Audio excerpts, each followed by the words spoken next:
I'm looking at this going, they're on us. What am I going to do? $5 million in my hands right now, and you leave because they're coming to get you tomorrow. They never got the guy.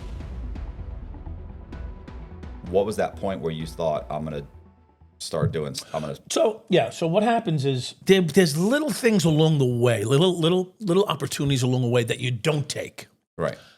And you're like, damn, I could have took that money, or I could have took that drugs, whatever it was, or maybe I could have let this person go, or told them, hey, throw me 100, I'll let you go, or if it's for a ticket, but there's little things along the way that show up, and then the back of your head, you go, I could have took something there, but the good guy in you wins out early on, and then after a while, what happens is this.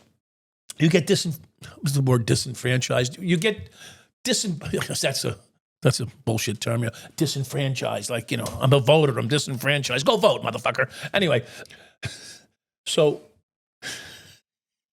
I'm sorry. I get so it gets in my vein, these people that complain and sit there on the couch complaining.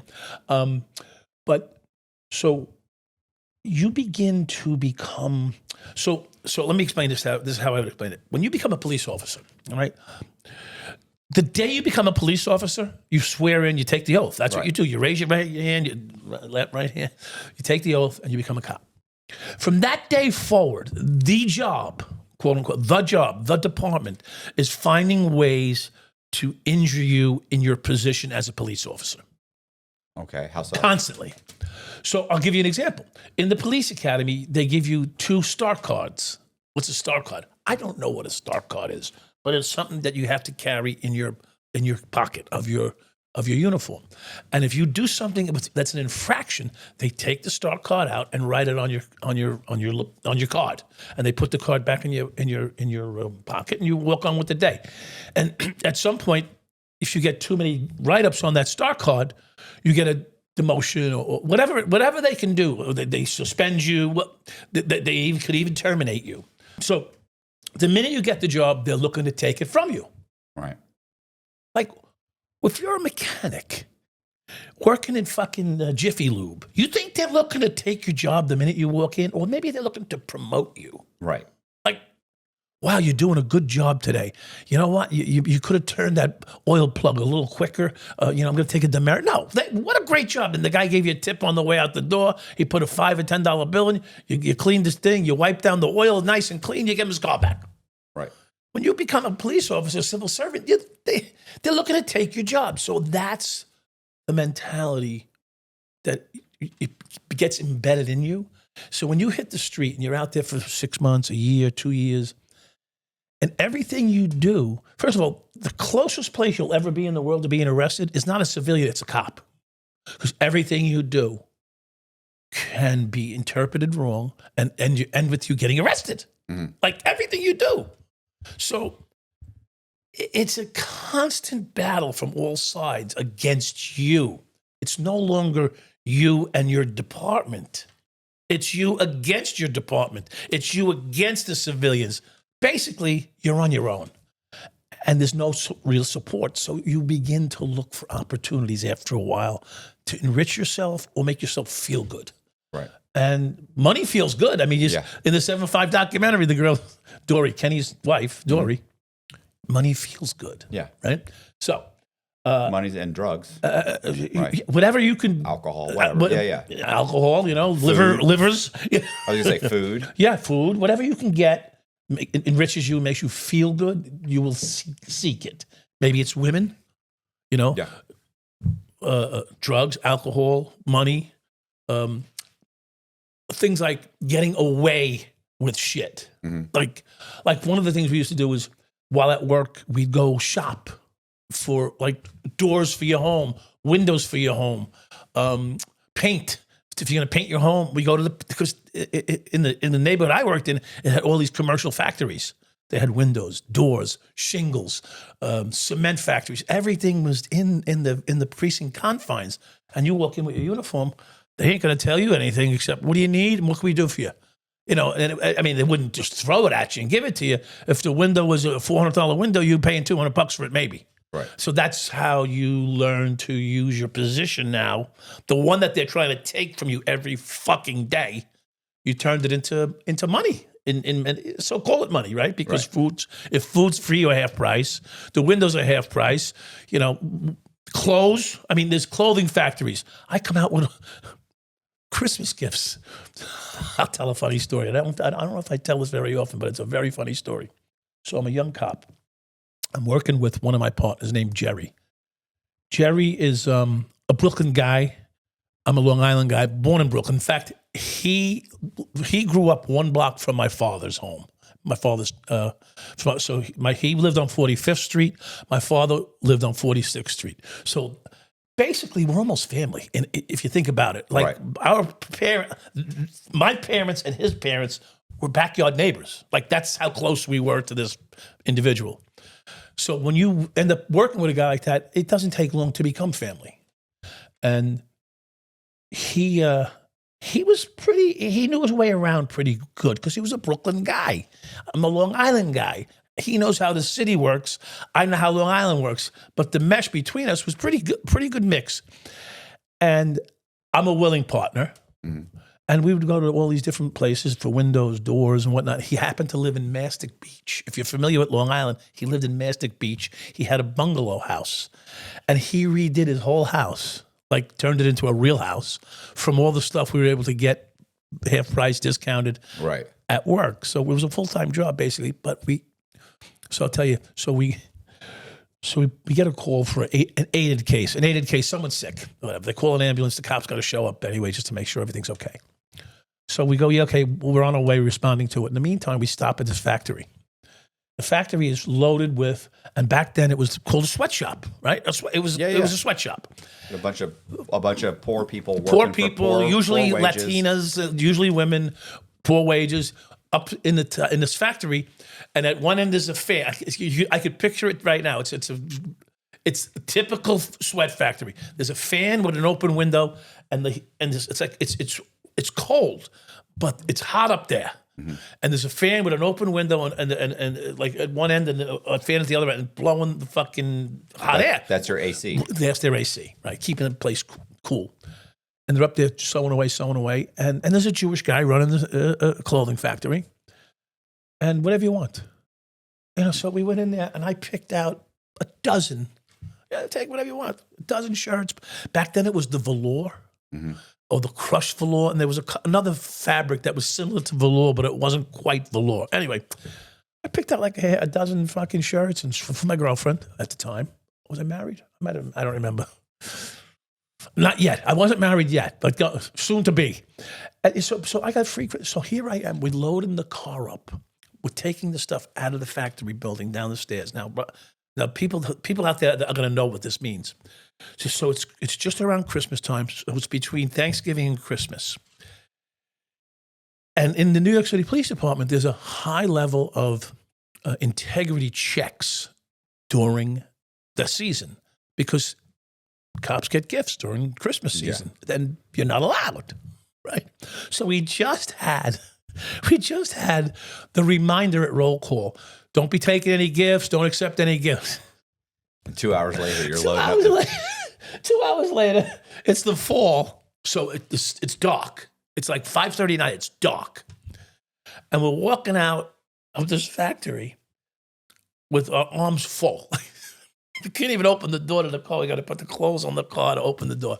And who's sitting out there but the sergeant who just gave us this briefing at the roll call? And aren't you supposed to be on your way to another another call? I'm on my call? way to a job. Right. So he's looking at us. I'm looking at him. And Jerry's going to turn around and walk back inside. I said, don't you fucking turn around. Don't do that. That makes us wrong. Right. We got to be right. So he goes, what do you got? I said, I got this. He opens the car. I put the stuff in the car.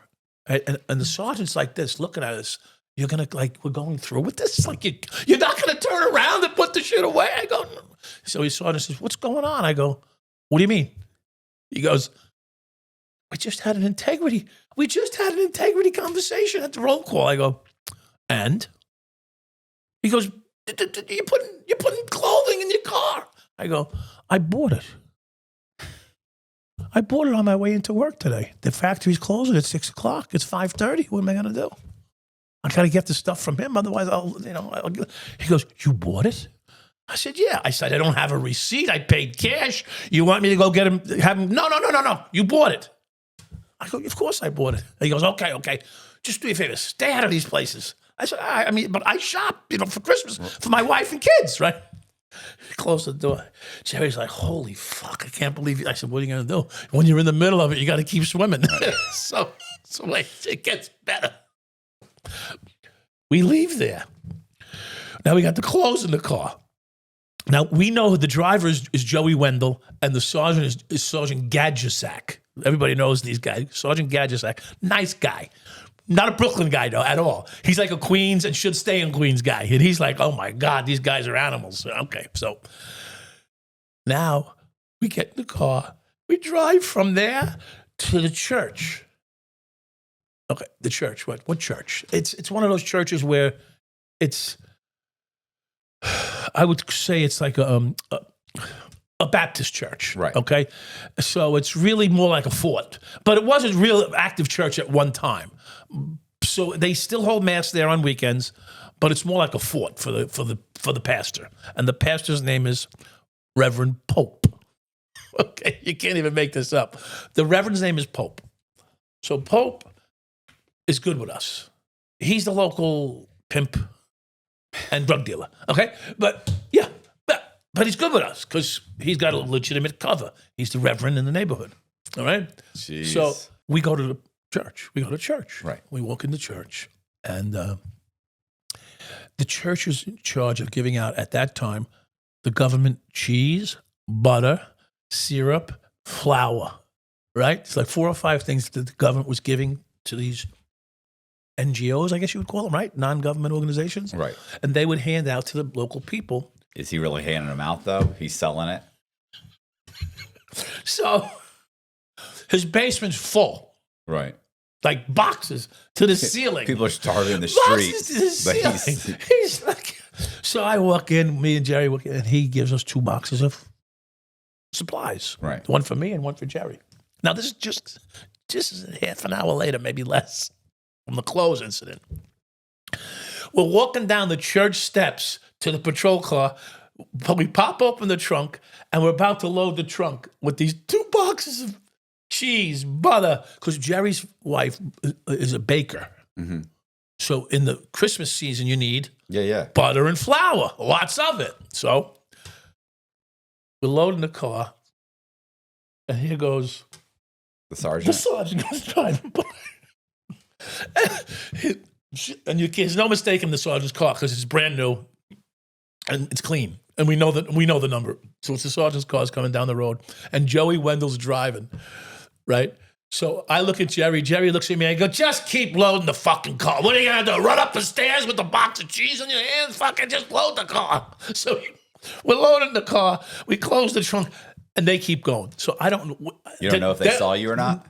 They had to see us. Okay. Because they went right past us. So that day, about 8 o'clock at night, I see Joey in the station house. I go, what happened? He goes, he just told me hit the gas and keep going. He said, I don't want to fucking stop. I don't want to know nothing.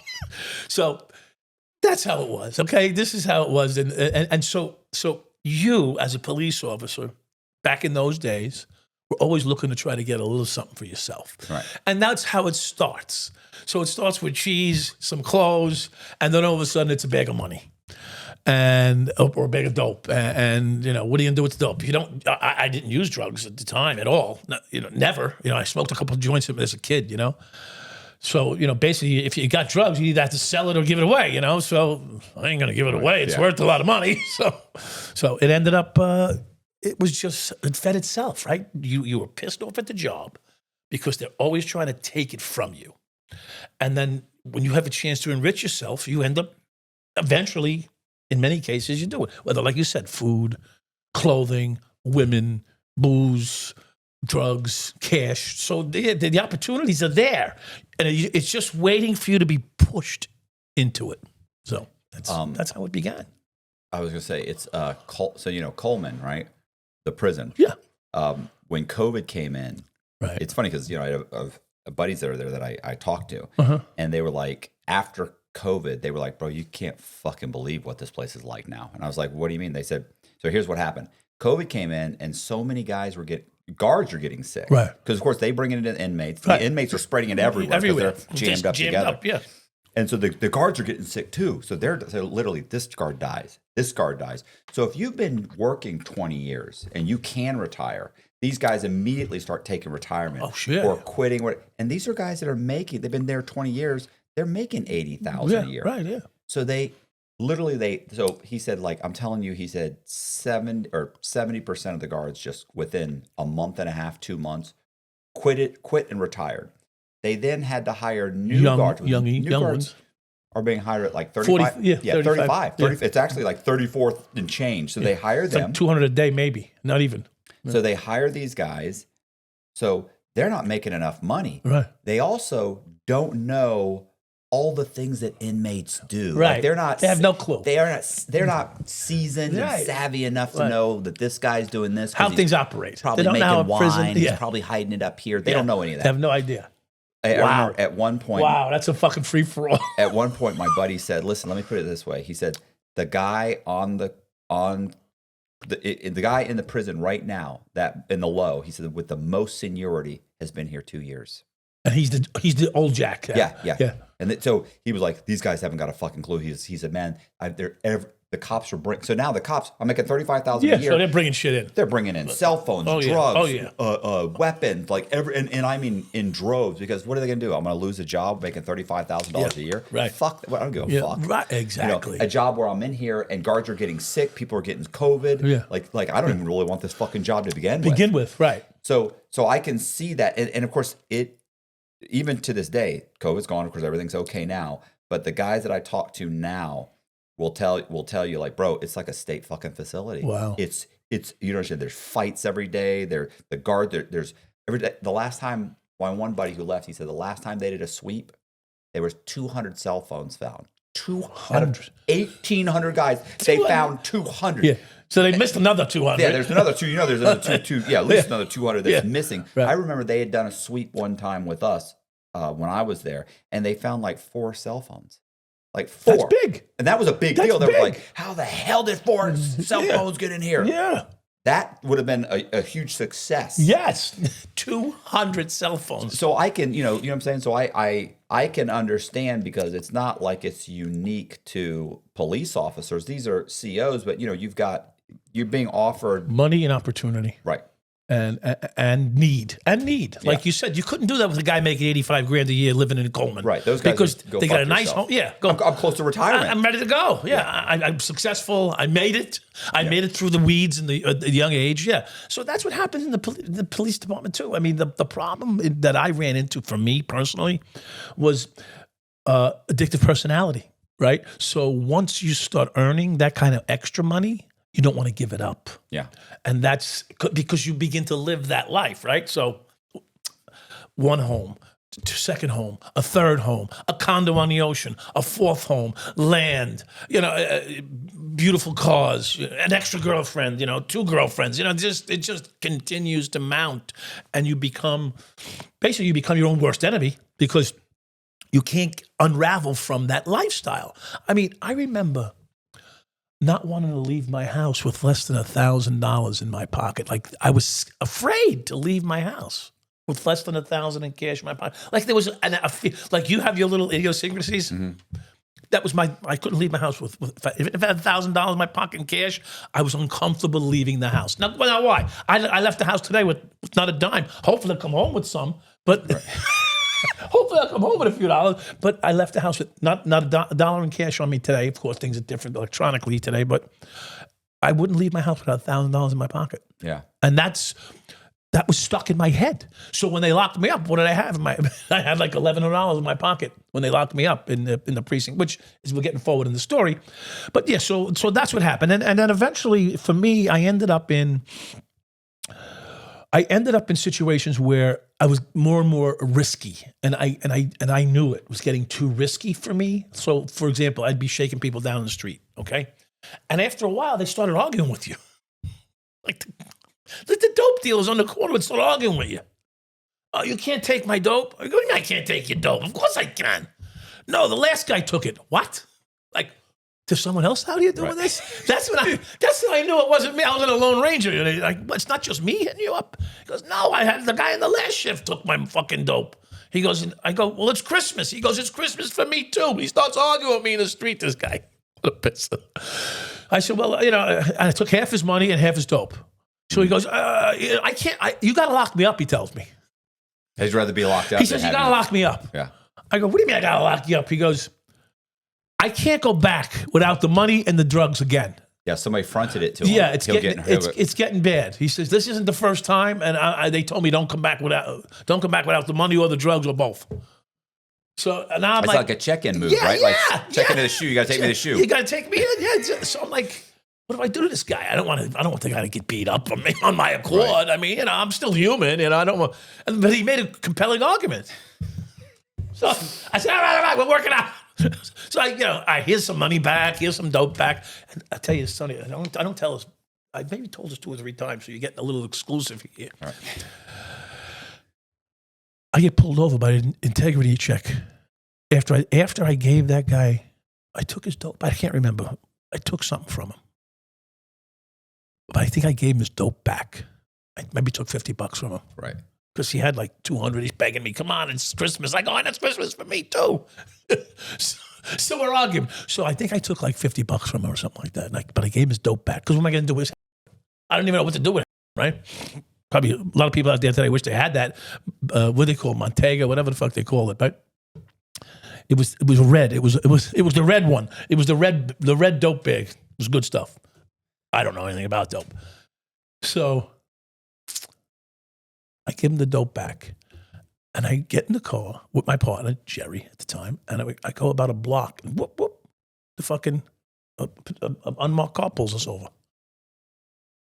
It turns out it's the duty captain, who's so they call it, in the PD, they call it the shoe fly.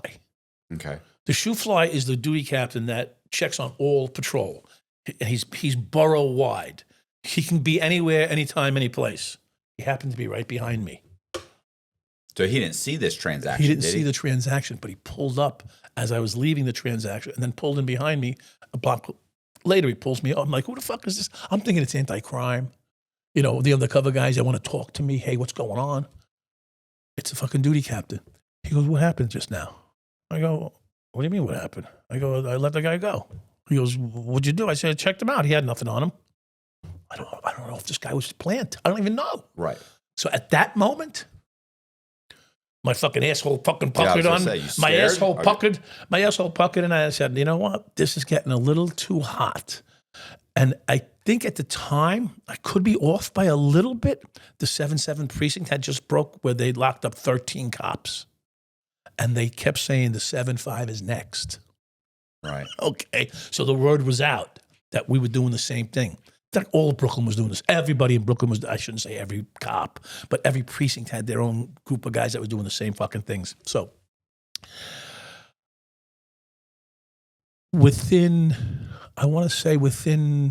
actually 5 months later, they sent me to Coney Island. Maybe how you said the guy with 2 years in the prison, he became the senior man in the fucking prison. Well, I had 3.5 years on the job, and I was one of the senior men on patrol in East New York with 3.5 years experience. I mean, don't get me wrong. You learn. You learn quick. Within a year, you're a seasoned veteran in the ghetto. Straight up, you are. Right. Like if you were a year in the ghetto, it's 10 years not in the ghetto. I mean, that's how much experience you have. So you have that kind of respect and knowledge. So with 3.5 years on, my partner and I were the 2 senior men on patrol. Like we would actually get the desk duty when the sergeant was out. Or if there was no sergeant in for the day, they'd have a sergeant turn us out. The sergeant would go home, and we'd be in charge of the precinct for the day. Like 2 young guys. I was 25 years old. So that's how raised up in stature you become with that kind of experience. Now, I'm looking at this going, they're on us. What am I going to do? Because this is it's not a joke. When they're on you, I mean, I don't know if you smelt them for a while when they came after you, but I was watching them come for me for years. So when they were on me, I'm like, this isn't good. I changed my operation. there was a couple of things that happened that I knew they were trying to get us specific. That was the first one. 3 more times after that, they came for us, and then we passed the test. But we were aware that, so we were heightened sensitivity that they were coming for us. So now, the 7-7 goes down. They transfer my partner and I to Coney Island, and in Coney Island, a guy walks up to me, and I'm walking the beat in Coney Island in front of Nathan's hot dog stand. Anybody, Nathan's hot dogs, the bumper cars. The first place they ever saw a bumper car ride was on Coney Island. So I'm walking in front of, actually, right in front of the bumper car place. And I was in front of Nathan's. And a guy walks up to me, a Spanish guy, handsome looking dude, a little bit of a beard. I'm trying to remember his face right now. A little bit of a light beard. And he goes, Batman and Robin. To me, my partner's 6'3", I'm 6'1". So with the shoes on, I'm 6'2" and a half, he's 6'5", right? Right. Batman and Robin, what are you guys doing here? What do you mean, what are we doing here? Who are you? Who's Batman and Robin? Right. He goes, that's what we call you. So the guys in the neighborhood had a name for us, Batman and Robin. Yeah, in the old neighborhood. Now this is a guy from the old neighborhood. Yeah. But I didn't know that. I didn't know we had a name. Okay. So he's calling us Batman and Robin. So I go, what's up with Batman and Robin? He goes, well, you don't belong here. He's telling us, you belong in East New York to 7-5. I said, because what you do when you leave a command is you put your numbers on your belt. Oh, you can see the numbers on my belt? He goes, no, I didn't even see them on your belt. He goes, you pulled me over up on... I forget if it was Eldred's and Fulton, right before Fulton, between Atlantic and Fulton. I looked at him, I go, Burgundy 280ZX? Right. He goes, yep. I go, I tossed you had nothing on you, the car. He goes, you missed it. Fucking guy's telling me. He says there was 10 kilos in the car. You missed it. I want to kill him. Right. I knew he was. I knew he had it, but I didn't know where. He said it was in the wheel well. He said you were on it. You were checking. He said, but you should have pulled the wheel well cover off. It was in there. He's telling me where his fucking dope was. Is that right? It's cocaine. I said, he goes, when you get back, I want to work with you.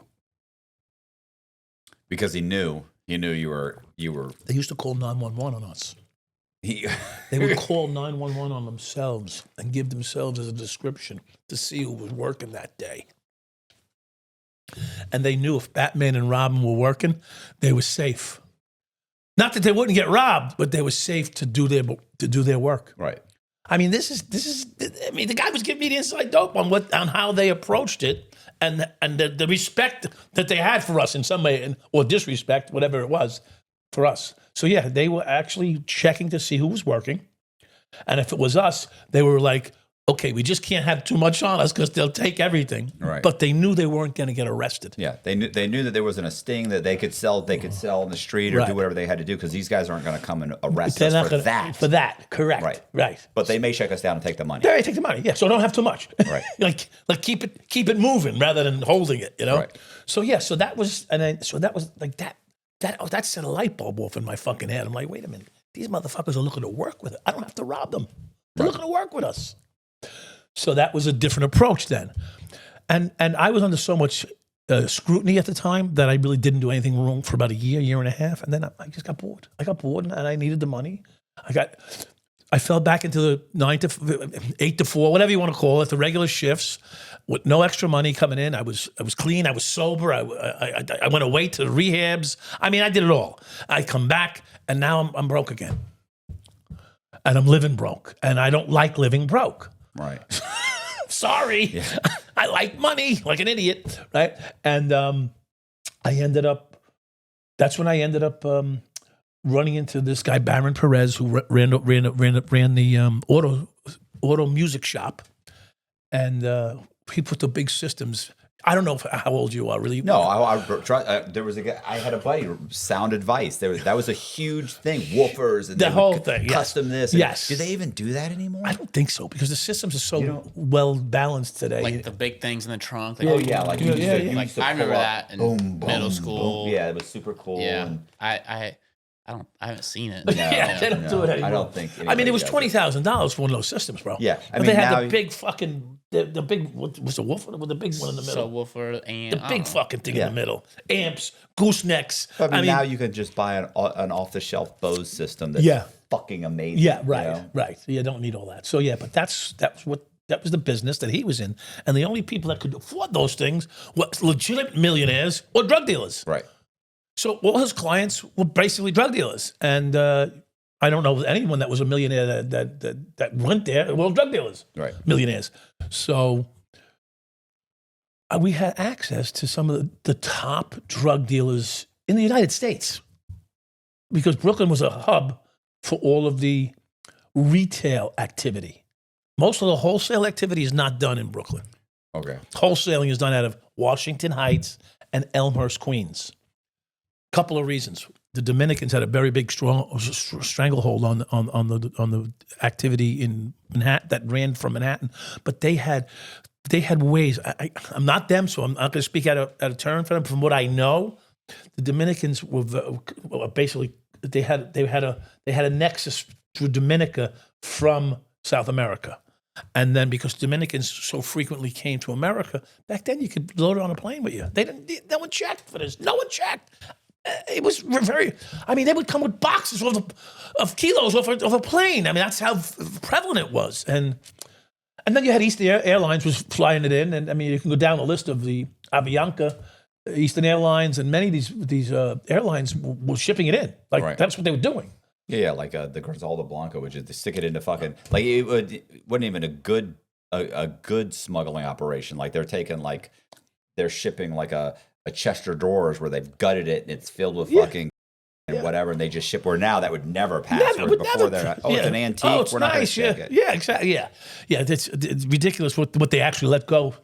But and then you had the guys like Mickey Monday, right? They just fly planes. Right. They just fly planes into the Everglades, just drop it and go. It was just so prevalent. So that business, that's why the nexus between Washington Heights was Dominican, and then Queens was Colombian connections because you had two airports. JFK's at one end, and LaGuardia at the other end. So they'd be flying planes into both airports, and in the middle was Elmhurst, Jackson Heights, Corona, Queens. Well, it's not that easy to figure out who the wholesalers are anyway. They're doing it, and they're doing it off the street. It's not like you. Correct. You know what I'm saying? That's several layers removed from the guy that's saying here.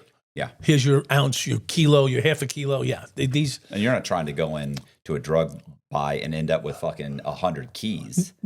I'll take it all. Okay, I was gonna say, well, how do you get away with that? Well, how do you get rid of that? Now I'm in a bad position. Yeah, no, I don't have a problem getting rid of that. But yeah, we'll get rid of it. I wouldn't want it near me. I'd be like, I want the deniability like you have, where it's like you don't have anything. Yeah. I'm that's a different story. No, the cash doesn't know where it came from. Correct. Like, what, I got this out of my bank 2 days ago. What are you talking about? Yeah, my mother gave it to me.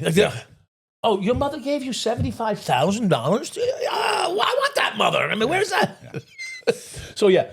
But that's the nexus between all this, and then the street level is where commerce takes place, right? You can get 100 kilos, but you have to sell them. Yeah.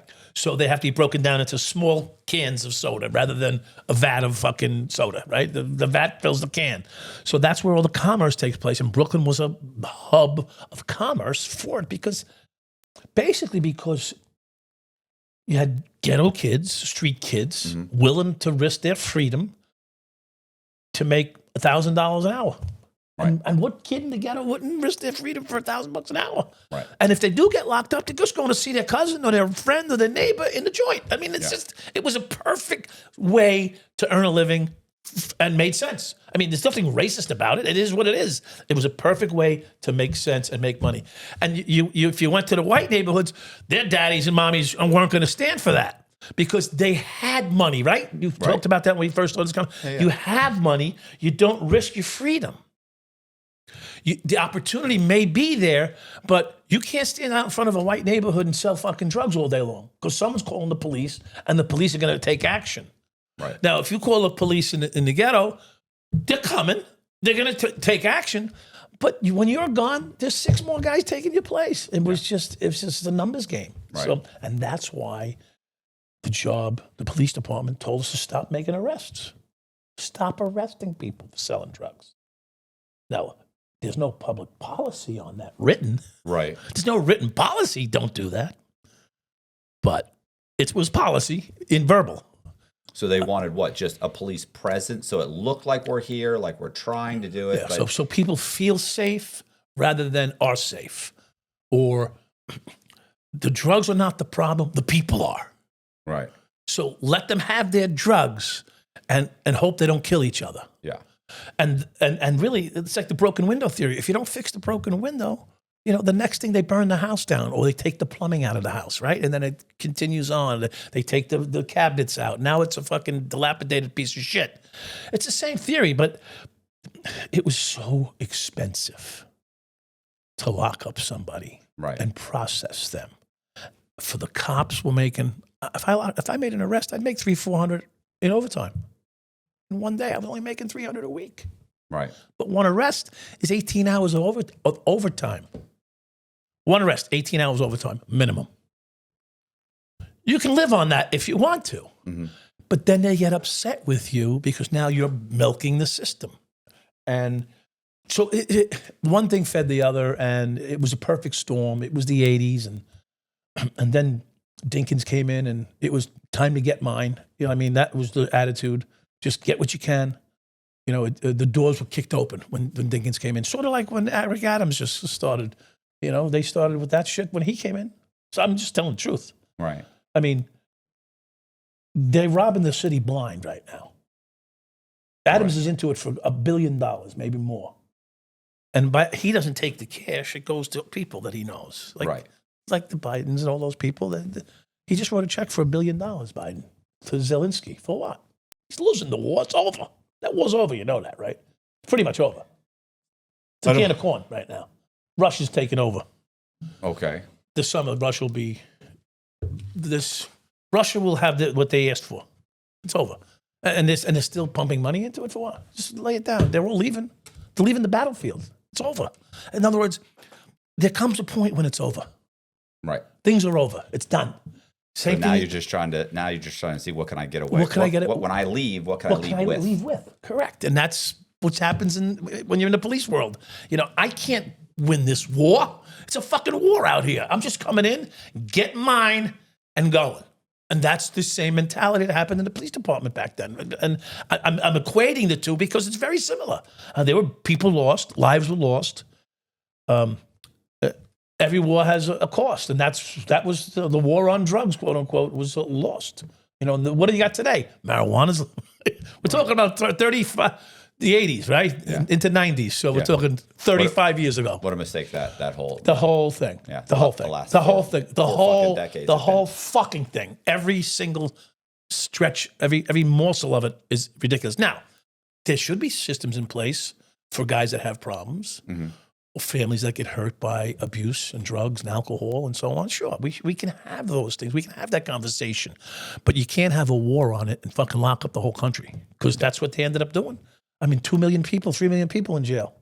Now, of course, the marijuana laws are gone. I was in prison, and you probably were too. Guys had 30, 40 years for marijuana. Yeah. And today they're packaging it up and selling it to you. Yeah, I know multiple guys that had 10 years, 10, 12. I knew multiple guys that had 30-year sentences. But I met guys that had never been arrested that off the rip were getting 10 years mandatory minimum in the Fed. Some of them were getting 12 years, some were getting 15. It's like enhanced. They'll get enhanced up, yeah. Yeah. It would just keep going and going. And you're like, this is for marijuana. Yeah. You got 20 years for marijuana. Yeah. I was in Tallahassee. I was in Mariana. Yeah. Federal prison in Mariana, Florida, which is why I love Florida. They treated me well overall. Overall, they were nice to me, and there was a guy in there who got 35 years. His father got 20 and his mother got 12. And I'm talking about the guy, when I met the guy, he was in, at that time, maybe 8 or 10 years. And he was, at that time, old guy. He was 50-something. So that means his mother's 70 and his father's 70-ish, okay? Yeah, they're for dying marijuana. in They're dying in prison. Yeah. I mean, it's just anyway. So yeah, we can get into that topic. I think it's disgusting. It's a shame that this country did that to people. But it was the law. I mean, what are you gonna do? So with the drug dealers that you're now meeting, these guys, are you now like taking, instead of just saying, hey, shaking them down and taking $200, right? Are you saying, hey, give me $1,000 a week and nobody will bother you? Right. So yeah, essentially that's it. But it was $8,000 a week. Oh, yeah, I'm not selling myself short. Not this selling. Is 30 years ago. Yes. This is 34 years ago. 8,000 a week is that's like asking for 30 grand a week. Well, yeah. So 20, 30. Yeah. At So least. what I said to my partner, I said, we'll be making more than the president of the United States. Okay. Right. That's my goal. Why not? You got to have a goal. It was a lofty goal. Right. And they were willing to pay it. So it worked out. It was fucking. How long does that go on? It didn't go on a long time. See, people are misinformed. Yeah, they think it went on for years. Yeah, no. That lasted. The payments lasted for about 4 months, steady. And then there was a robbery that took place against my guy. I mean, the stories are so convoluted, but so I'll give you this one. So my guy gets robbed. He gets robbed by a team of robbers called Coke and Franklin. Rob my guy, Adam Diaz. And Adam's not there. Somebody else is there. One of his managers is running the place. Elvis the singer. Go figure. Elvis the singer. Mm-hmm. He starts singing. Anyway, so I rescued the whole job. I'm at Barron's shop where they put the big systems in, and I hear the robbery call come because the police radar hits an alarm. D. So it heightens your alert, right? Mm-hmm. Armed robbery, location, Van Sicklen and Atlantic. I'm like, that's my fucking store. Right. That's my guy's store. I just put him in there 3 weeks earlier. I just set him up there because I like the location. Because there's only one way in and one way out. So you know all the traffic. You can control the traffic. You can see the traffic. You can't monitor that place properly because you have eyes on all the action. Because in the middle of a block, you don't know. It could be the action could be coming from it, but this was on a corner and a corner stop. So you can see the activity at the corner, who's coming, who's going. It's hard to stake out a place on the corner because we can turn around and say, oh, that car's been there all day. Mm-hmm. Or those two guys have been in there. But if you're in the middle of a block, you can't tell who's coming and going. Anyway, so long story short, the call comes over for robbery. We show up and we go to the store and they point to the next door. So next to the store, there's a staircase going up to the apartment above the store. So I go running up the stairs. I walk in. The cops are there already. Fucking cops are there. Damn it. The police are there. Mm-hmm. And they got a bag of money and drugs in their hands. I mean, a bag. I'm talking a duffel bag. With money and drugs in the fucking bag. So I go, do you have a warrant? Do you guys have a warrant? They go, no. I go, well, you can't just come and go in someone's apartment and take their money and their drugs. You can't just do that. They're young kids. They're rookies. You can't just take their shit. I go, put that back. So the fucking cops put the money and the drugs back. Perfect. I closed the door.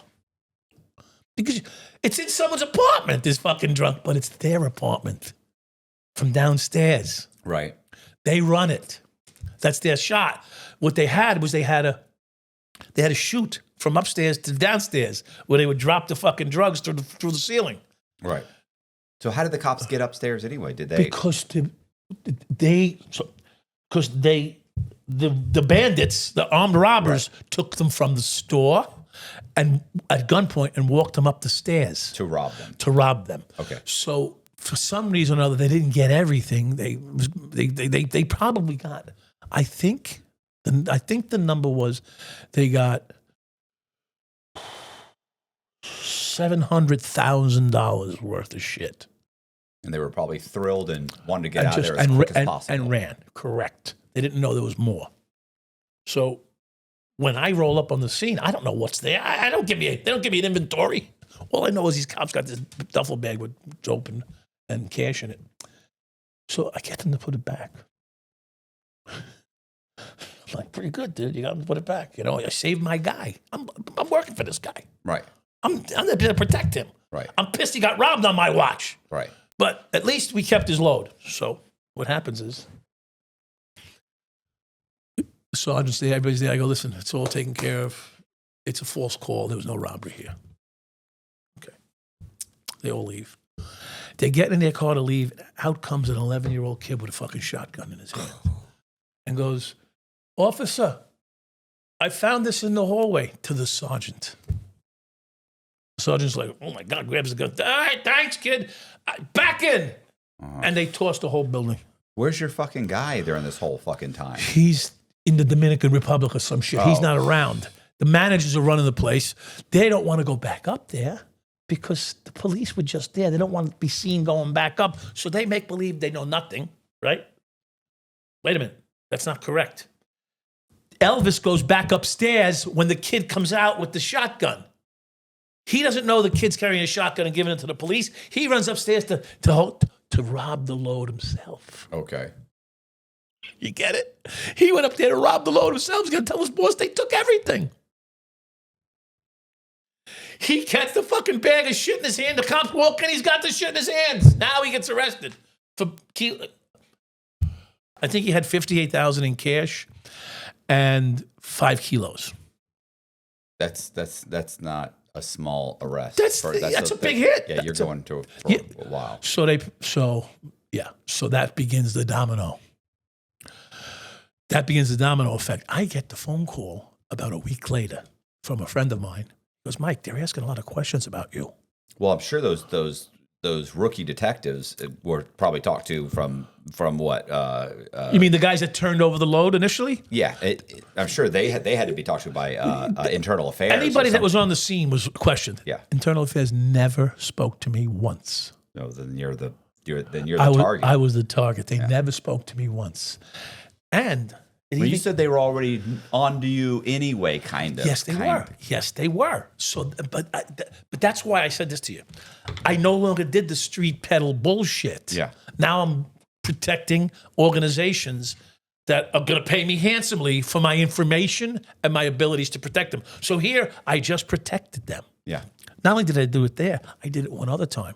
And if you watch the documentary, you'll see in there, Diaz says he was worth his weight in gold. Yeah. Because they came dogs, helicopters, light trucks to his other store, and they didn't get a gram of fucking salt out of the store because I had them shut down an hour before they were on their way in to get them.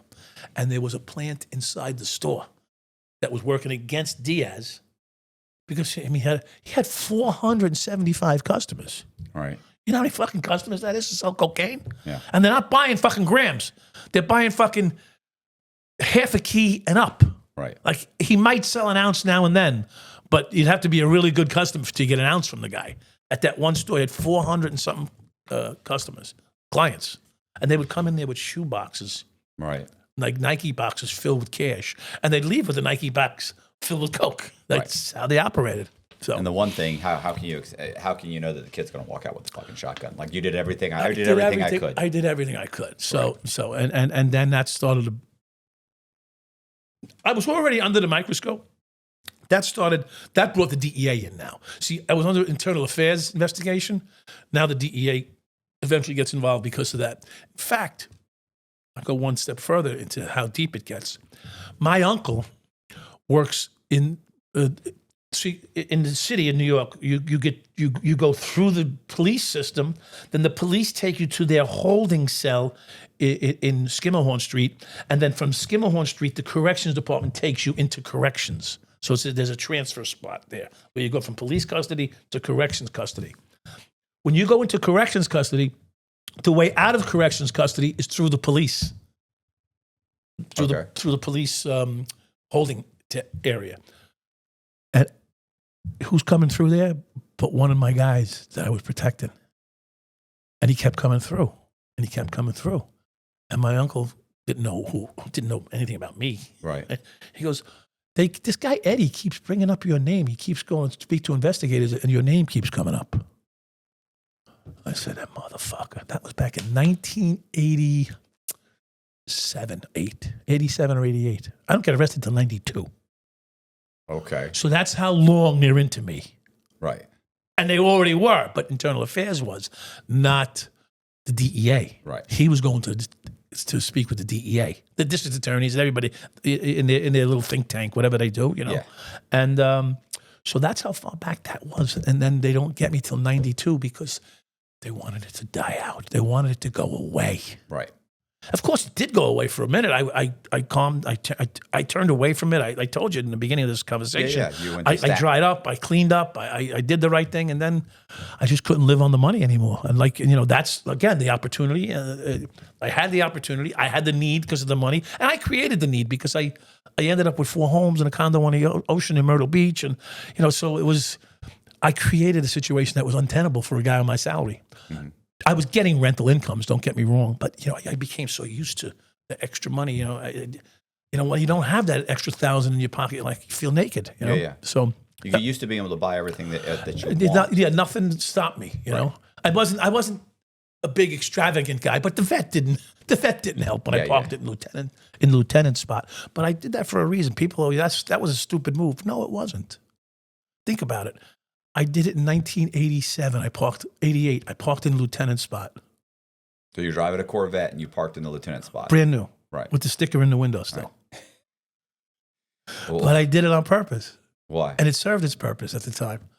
Because I kept hearing, they're coming for me. They're coming for me. They're coming for me. I'm like, well, get me, motherfuckers. I'm sick of this. You know what it's like when they're coming and you're not there? Mm-hmm. You live the life like you're getting caught every day. Because I'm waiting, I'm looking over my shoulder every day. I'm getting anxiety, panic attacks, all kinds of shit. So I said, you know what? Fuck you. Come get me. I put it right in their face. And that was in 1988. I get the car stolen a year later, so I don't have it anymore. And they still didn't get me. And they still didn't get me. And because they wanted it to go away. Right. And it's like, who wants a scandal?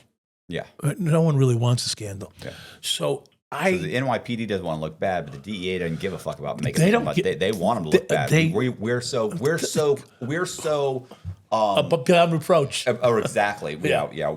We're so crisp and clean and holier than thou that we'll bust the cops. Fuck them. Do you know that? Right. You know they're thieves, right? You do know that, right? Oh, listen, I can't tell you how many guys I've met in the joint told you that they robbed them. That they robbed them. Yeah, well, you know what they do is they'll find the guy with $12,000. Yeah. And because in the federal system, I don't know about the state system, but the federal system, that if they find drugs and they find cash, they convert the cash to drug weight. Right. To sentence you. Correct. Yeah. So they'll go to them and they'll say, listen, we found you with a quarter of whatever, a brick or whatever. And they're like, that's a 3-year mandatory minimum. We caught you with $12,000. Now, if we turn in the $12,000, that becomes a kilo, you're getting 10 years. Right. But if we take 10 of it and we put in 2,000, we say we found 2,000 and the quarter, you're going to stay. You're still going to stay with that 3-year mandatory. Yeah. You want to get the 3, and we take the 10, or do you want us to turn in the 10? And the guy's like, take the 10, take the 10. And they'll take the fucking 10, and they don't say shit. Nothing. And then they come to prison. They're like, "Yeah, the guy fucking took me for $10,000." Yeah. You're like, "Did you say something?" Fuck no. Fuck no. It cost me more. It was 7 extra years. He did me a favor. He did me a favor. What a good guy. Right. Exactly. So, and that's not like one. It's not like I heard that from one guy. I've heard that from a dozen different. And most of the time, they were like Mexicans. Yeah. Yeah.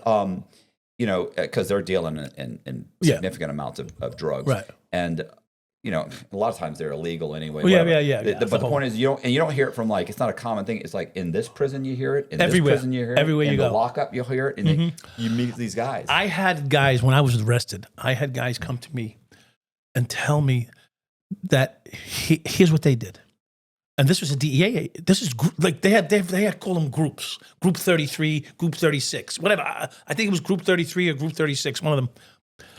They locked up a bunch of cops because they get no press. No one even knows that they're locked up. They get locked up. They get out 2 days later. They're out on bail. I get nothing. I'm fucked. Guy says to me, "This is how bad it is." He goes, "We went to the guy on Northern Boulevard that provides the New York City Police Department with their cars. So New York City Police Department buys about 2,000 cars a year. Facts, right? So they all go through the one dealership. Nice. Nice gig, right? That's a nice gig, yeah. Guys he gets 2,000 cars through his dealership a year just from the city police department, which let's say he gets 500 a car. That's about what they get, 500 a car. That's $1 million from the PD. Yeah, once a year. In his office is a picture of Mayor Koch and the owner of the dealership, a Colombian national, American Colombian national. He's also running the biggest ring in America through the fucking dealership. Okay. The DEA's on him and the FBI's on him for years. And now they're about to get him. And the guy goes and tells them, $5 million in my hands right now, and you leave because they're coming to get you tomorrow. They never got the guy. He's still in Colombia. Okay? That was 1992, I was told that by a DEA agent. He was a joint task force. He wasn't DEA. He was a state police officer that was in the city federal joint task force. He told me that in prison in 1992. So it's been going on a long way, and $5 million goes a long way back then. That's about $18 million today, probably, maybe more. 30 years ago. I wonder about the body cams and stuff. How much is that curbing that type of? Yeah, I would say significantly. Yeah, significant. The cameras are everywhere today. It probably wouldn't stop me, but it would. It doesn't stop. It doesn't stop a lot of these guys. No, a lot of these guys who will plant evidence. Like remember the guy? I saw something like that. He's got it in his hand, and he's like. He's looking, and the body cam's right there, and he drops it. Yeah. But the problem is, you can see it. Yeah, right. He didn't realize. You saw it in his hand. Yeah. Oh yeah. You see it, and then you see it, and then he was like, "Hey, I got something over here." Yeah, I saw that video. Oh, it's like, boy, you got fucking. Could you imagine? How stupid! What a fucking. First idiot. of all, not only is that stupid, who would do that? Right. Who does that? Yeah. Why are you planting Why evidence are on you doing this guy? that? For what? You know what's funny is I never did that. I want to be, excuse me, I never did that. I've never done that. Right. I never would do that. I might have taken your shit, but I would never do that to anybody. Because for me, one of the things that, and you'll know this because you've been in the same sides I've been on. When you falsely accuse somebody, that's the worst fucking thing in the world. Mm-hmm. That's worse than getting caught doing something wrong. Is to be falsely accused. I had it coming. I get you. It's a risk you understand. You're going to get caught. I'm going to get caught. Right. But to falsely accuse somebody of anything, especially a woman of falsely accusing a man of something, you ruin his reputation. You scar him and his family for life. And for what? I mean, they're doing it everywhere. Now they're doing half of Trump's new cabinet's molesters now. I mean, just give me a fucking break. Where were they before he was? They were important people. You're foolish. Anyway, you get what I'm getting at here. Right. That's just, and maybe there is some abusers out there. And don't get me wrong, obviously there are many abusers out there. But I just, gets me in a different vein. Because someone made some false allegations against me more than once. And in fact, they threatened to arrest the person, which I was very happy to hear. They were going to arrest the female that made this allegation against me. If they told her, either you withdraw the allegation or we're going to arrest you because we know it's not true. Right. And they don't like me. Right, yeah. And they don't like me. So they knew that she was full of shit. You know, I'm just sweating a little bit here. Get me a little hot here. Oh, this is not, can you see my nipples? We're that far into the podcast where you're good now. I'm good. They're not clicking off if they've listened this far. Yeah, if they've gone this far. Yeah, I was thinking about that guy that was, whenever I think of those accusations, I always think about that kid. He had gotten a scholarship to play for whatever, some lacrosse? No, it was university. It was a university, black kid. And this girl accused him of raping her in high school. So he had gotten a scholarship, he'd signed, he's ready to go. Right. It just, it's a few months before they graduate, whatever. And she accuses him of raping her on the school grounds. Now, he denies it, of course. He gets arrested, he denies it. He actually goes to trial and he loses. Of course, he loses a scholarship. He goes to jail for like 10 years. Yeah. So he gets out, he gets like 15 years or something, but he gets out after 10, right. Whatever, it was a state thing. So he gets out. The girl, so now he's 28 years old, 29 years old. So the girl ends up contacting him on Facebook Like he couldn't believe it. It was like a friend of a friend. She contacts him. He couldn't believe it. And he's like, what do you want? She's like, well, I just wanted to see how you're doing. I heard you got out. And he's like, I'm doing fine. So they start talking. Oh, man. Oh. She ends up telling him that she admits that she did that because she had watched the news and there was a girl who had accused a guy of raping her, that they were classmates, and sued the school, and it got thrown out because they said, had it happened, you could sue the school, right, but it had to have happened on school grounds. The fact is, you guys are outside school grounds. It has nothing to do with the school. You just knew each other from school. Right. So she said, I knew that if I had to accuse you on saying it happened on school grounds, then I could say they should have provided security, there should have been a camera, whatever. Right. Sure. She's like, so I knew that, and that's why I did it. And she's like, and we got like $2 million for it. And he's like, I went to jail for 10 years. He was smart enough to keep his composure. Yeah. And now, by the way, she had seen him, and she's like, plus I'd always liked you. You were hot. You were good looking. So he sets up a camera, invites her over, and on camera, he sparks up a conversation. She's like, what's wrong with you? And he's like, well, I mean, I'm still thinking about what you told me the other day. I mean, it's kind of fucked up. She's like, what do you want me to say? So she goes over the whole again. thing. Yeah. He sparks the conversation. They go over the whole thing. Of course, now he's got the video. He goes, they go back to court. They get it. He ends up getting his record expunged. He ends up getting a like they let him try out for some college team or some not a college team, but like I think it was either a college team or for like a professional semi-pro baseball, football. Whatever. They heard the story. We're going to let you do. I don't know whatever happened to it. Right. But the bottom line is nothing happened to her. Nothing. They never charged they're like, oh well, statute of limitations is up. Statute of limitations. I don't give a fuck. Statute of limitations. My life. Yeah. How about a life sentence? How would you like to go to prison as a rapist? Yeah. In a state prison, like that dude went through hell in prison. Yeah. I'd have never fucking made it in a state prison for something like that. No. And luckily he's a 6 foot tall guy that plays college. Athletic, strong, powerful. Right. He could take care of himself. Right. But God knows what he had to go through. But yeah, so whenever I think about those things, I think, what do you, and that happens, every once in a while you'll find out something like this. So for everyone you find out and there's a camera, there's got to be 1,000 that there was no camera. Yeah, and there's no protection. I mean, it's just say it. Or the cops setting somebody up. They did that in North Carolina with the lacrosse players, the whole lacrosse team. Oh yeah. It's like the fucking half the lacrosse team got relieved of their lacrosse scholarships and stuff, and they were all Long Island kids. Right. Well, and then eventually, they're all from Long Island. Right. But eventually that got overturned. They found out she was lying. It took 3 years though for their lives. And I remember one of the kids, by the way, was talking there. They asked the kid. They said, "Well, how do you feel now that it's your case has been overturned? You've been vindicated." He said, "Listen, no matter what I do the rest of my life, I'm going to be that guy." He said, "When I die, my obituary is going to say that I was one of the lacrosse players that was accused of, and that nobody will even remember that 3 years later I was acquitted. Acquitted, not guilty." Yeah. So he's like, it won't matter what I do for the rest of my life. That will always be there. He's like, so how do I feel? He's like, I don't feel good about it at all. Yeah. Yes. This is a tough subject to get into. I get very angry about it because I've seen it.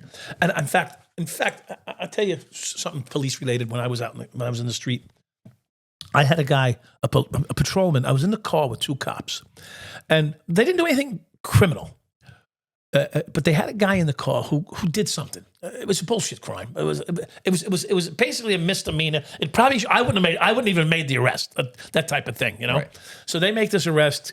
They're looking for the overtime. Now this is what fucking pisses me off.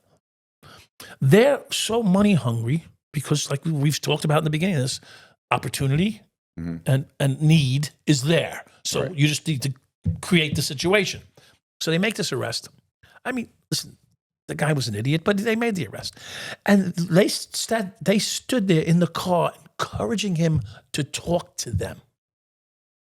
Like, I don't talk to the guy when I lock him up. Right. If I lock him up because you did something, let's go. We're going. Done. I don't care what you have to say because it doesn't matter. It really doesn't matter. You did this, you're getting arrested, goodbye. They're getting him to talk to them because they want to be able to go for overtime. Because if he speaks to them about the crime, they have to write it up. They have to write it up. And then when they write it up, it becomes part of the record, and then they have to testify to it, which means a day in court, which means a day of overtime, because tomorrow they're off. Right. He's off tomorrow, so he wants a day of overtime in court. I'm like, are you fucking kidding me? And I'm on the job 10 years. These guys are around the same time as me. They got the same experience as me, except they're fucking Greenpoint cops. I'm a Brooklyn guy.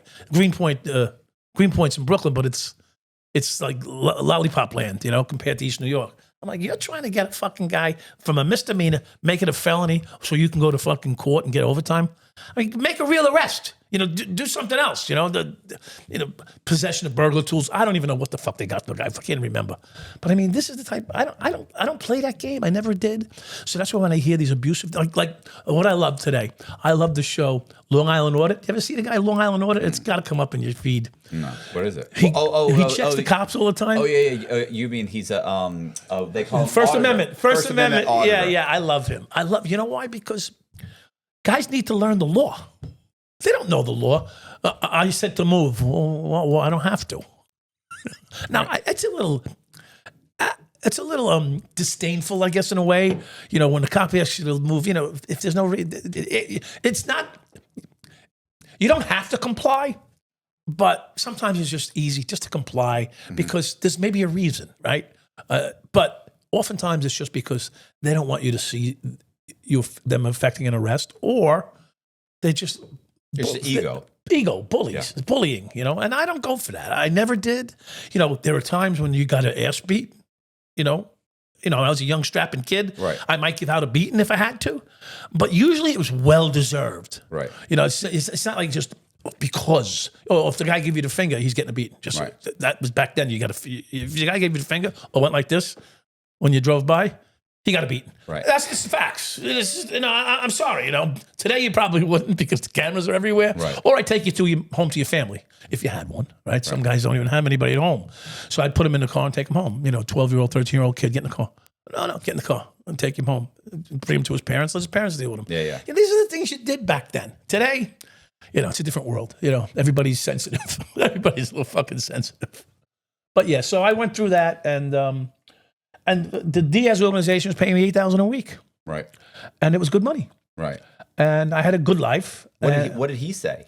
What did he say when the cops busted his one operation? What did he say to you? Was he nothing? He was like, "Hey, thanks for trying." I did it. No, he's the one who told me they tried to re-rob his own people. That's how I knew. He knew that I did my thing. Yeah. I said, "Look, I got them out of there."